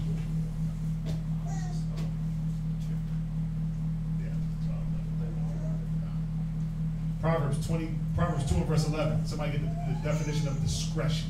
Proverbs chapter 2, verse 11. Go ahead. Discretion shall preserve thee. It shall what? Preserve thee. Come on. Understanding shall keep thee. Now check this out. It says, Hereupon the king wondered at the discretion and wisdom of Joseph. Who got discretion? Go ahead, Abadiah. The quality of behaving or speaking in such a way as to avoid causing offense or revealing private information. Go ahead, what else you got? The freedom to decide what should be done in a particular situation. You see that? I'm gonna give y'all what I got. It says, prudence or knowledge. It says discernment, which enables a person to judge critically of what is correct and proper, united with caution. That's discernment. The ability to judge critically, united with caution. You see that? So think about it. It took critical thinking for Joseph to put together what needed to happen here in Egypt with this famine. Because it's easy to predict, like, damn, we're about to have a famine. We're going to have 7 years of plenteous and 7 years of famine. What do most Negroes do? Panic. Panic? They don't remember the plenteous. They don't store up for the famine. They don't store up for the rainy day. Or excuse me, the non-rainy day, right? They don't store up for these things. So what do? They run through their whole stockpile. But he had to critically think and say, wait a minute. We got to ration things out. We can't use more than we need. We can't undergrow. So think about it. Production, you have to put that into account. Production and how much are we consuming? So he had to enact rations and he had to set up a production. How much are we going to harvest per year to be able to store up for 7 more years? Because we still got to eat during the 7 years. So now we got to go on a ration. I'm not saying that this is exactly what he did, but the critical thinking was saying they had to ration, then they had to overproduce to be able to store and still eat. And to feed the rest of the lands, the Western world. And to feed the rest of the world, right? But watch, check this out. Go to 1 Corinthians. Go to 1 Corinthians, one of our favorites that we pull up in here. 1 Corinthians 8. You know where I'm at, Lamont? 86. Yep. Oh, God. 1 Corinthians chapter 8, verse 6. But to us. No, that's not it. That's not it. That's not the one. It's second, I believe. It's second. No, it's 2 Corinthians. Damn. Where is he at? First.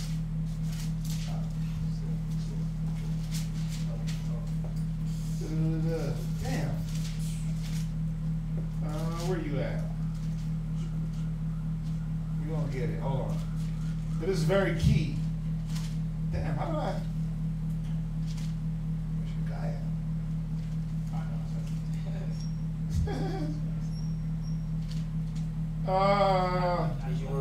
9. 9 and what? Yeah, I'm looking right at it. No, that's not it. 1 Corinthians? Yeah. No.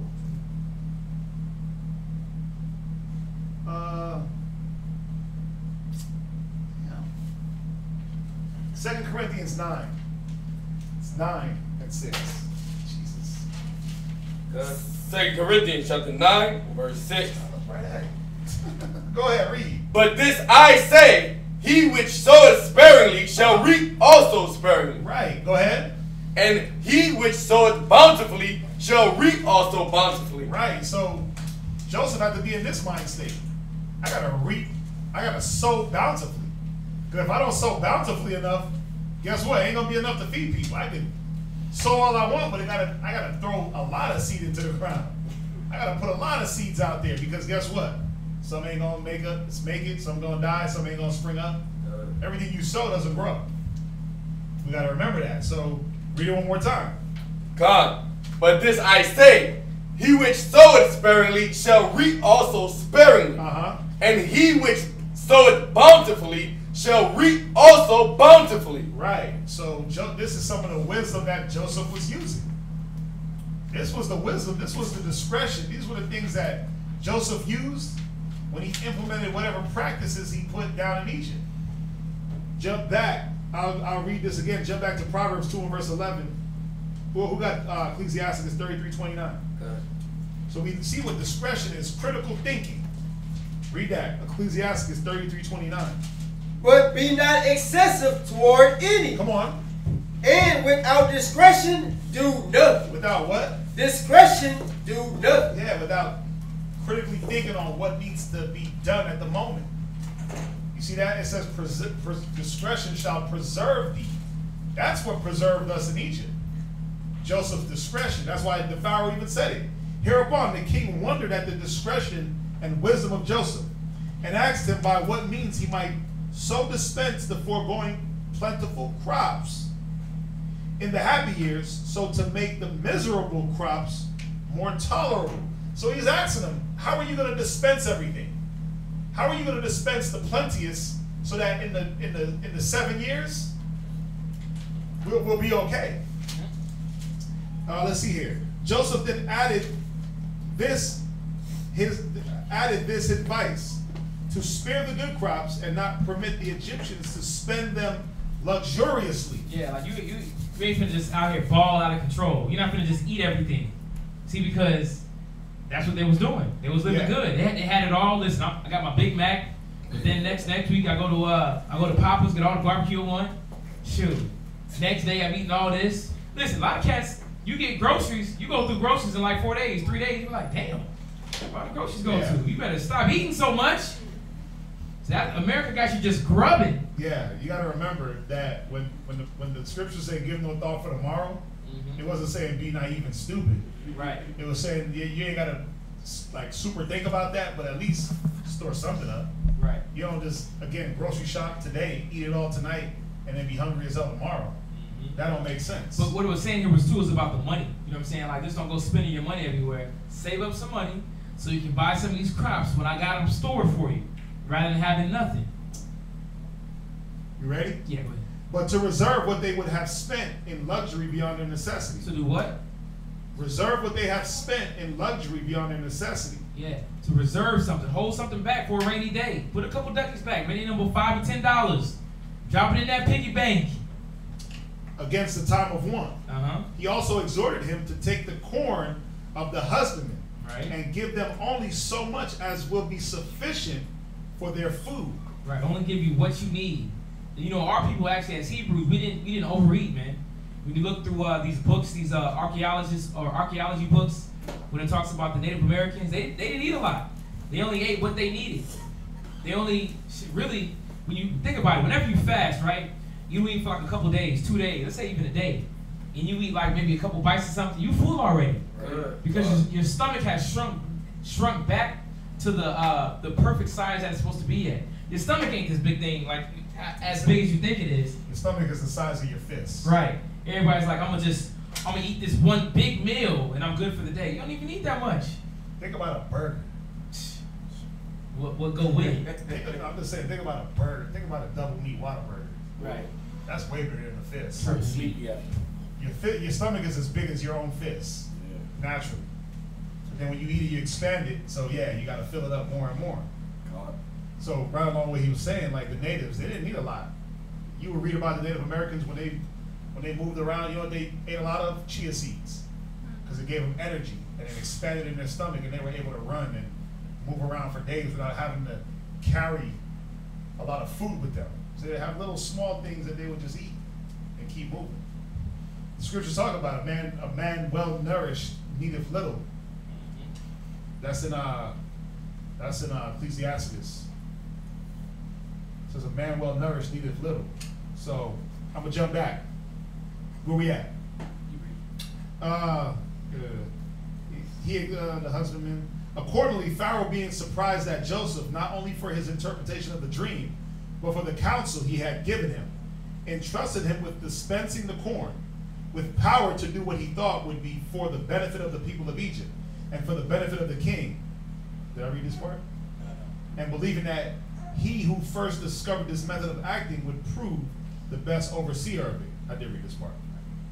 But Joseph, having his power given to him by the king, with leave to make use of his seal and to wear purple. I read that already. I read it off your phone. One more point. Read this last point, then we done. pack it up for the night. The what? Okay, I'm gonna read this. It says, the famine came, this is the next page, page 59. The famine came upon them in the 8th year. So this is obviously after the 7 years of plentiness. And this is the start of Darth, the hunger, the famine. That was prophesied, man. That was interpreted through the dream of Joseph to Pharaoh. And because this misfortune fell upon them when they had no sense of it beforehand, they were all sorely afflicted by it, and came running to the king's gate, and called upon Joseph, who sold the corn to them. They called upon who? Joseph. Yeah, they knew who was in order. Read. Who sold the corn to them, became confessedly a savior to the whole multitude of the Egyptians. What? Savior to the whole multitude of the Egyptians. Nor did he open his market of corn for the people of that country only, but strangers had liberty to buy also. See, that's how we roll. We didn't just worry about ourselves, we worried about everybody else around us. He opened up the markets to everybody that needed food. Read. Joseph being willing that all men who are naturally akin to one another should have assistance from those that live in happiness. Come on, man. Everybody should get a taste of the pot. See, but that's how just individuals roll. We just didn't think about ourselves. We're not like about America, just me, myself, and I. Y'all gonna do what I say. Joseph opened it up. It says that, what does it say? It says, Joseph being willing that all men who are naturally akin to one another should have assistance from those that lived in happiness. Right, read. Now Jacob also. Well, that's it. Give me Proverbs 29 and 2. That'll be the last scripture. Proverbs chapter 29 and verse 2. Just understanding that Joseph had this plan to where everybody could eat. Whoever's starving, that's why the scripture says, if your enemy thirsts, what does it say? Give him agua. Give him something to drink. Come on. But why, man? Because these are the type of individuals we were. We're going to run this world. Read where you at. Proverbs chapter 29 and verse 2. When the righteous are in authority. When the what? Are in authority. When the who? The righteous. Nah, the wicked. The righteous. Yeah, when the righteous are in authority, read. The people rejoice. Yeah, that's exactly what they did whenever they came to see Joseph. They were rejoicing because they knew that Joseph had food for them, that he even allowed them to come and get food. And that's actually why we're going to go into the next class. Jacob sent his sons up because he heard that. He heard through the forefronts of the world that, listen, Egypt got the food. Yeah, we got to get that. But read that scripture again. When the righteous are in authority. That's how you know America ain't righteous, man. Because we out here mourning. Read. The people rejoice. Yeah, the people rejoice. So keep that in mind. That's how you know America ain't got the plan, because you got homeless people out there starving. Come on. They throw you in jail when you try to feed the homeless. Right? Or they hit you with the lights, with the sirens, get you off the curbs. Yeah, that's how you know this place is wicked as hell. So you can wander the streets and you can just pass out. Even in the law, it tells you that you weren't supposed to glean your field, your vineyard, to the bone. You were supposed to leave something for the poor or for the passerby. America is like, hell nah. That's why it says with the grape gatherer, would he leave anything? America would rather throw out their food. Aunt Annie's rather throw out their food than give it to the homeless. They'd rather throw it in the trash than take it out to the homeless shelter. Yep. And then make an excuse like, oh, we can't do it because of contamination. Because it's more than an hour old. Who gives a damn? It's baked bread, it's fresh. Movie theaters as well with the popcorn. Yeah, all that. All these restaurants, they be tossing their food. They have no knowledge, nor wisdom and understanding. But if they had Joseph, he'd be like, listen, either you don't cook more than you need, or you won't get out of the way. So, again, more integrity of, more facts and displays of integrity of our forefathers. Right. Any questions?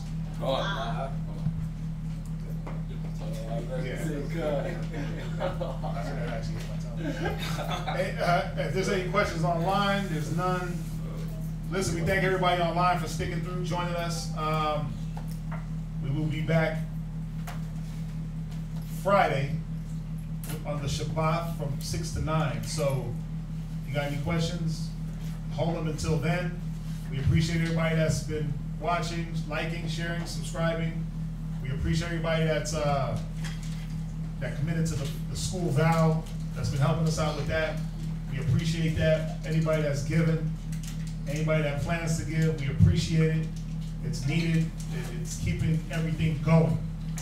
All right, so there's no questions in the class. Nothing online. Go ahead and salute them. Say shalom. Shalom. We'll catch y'all on Friday. Shalom.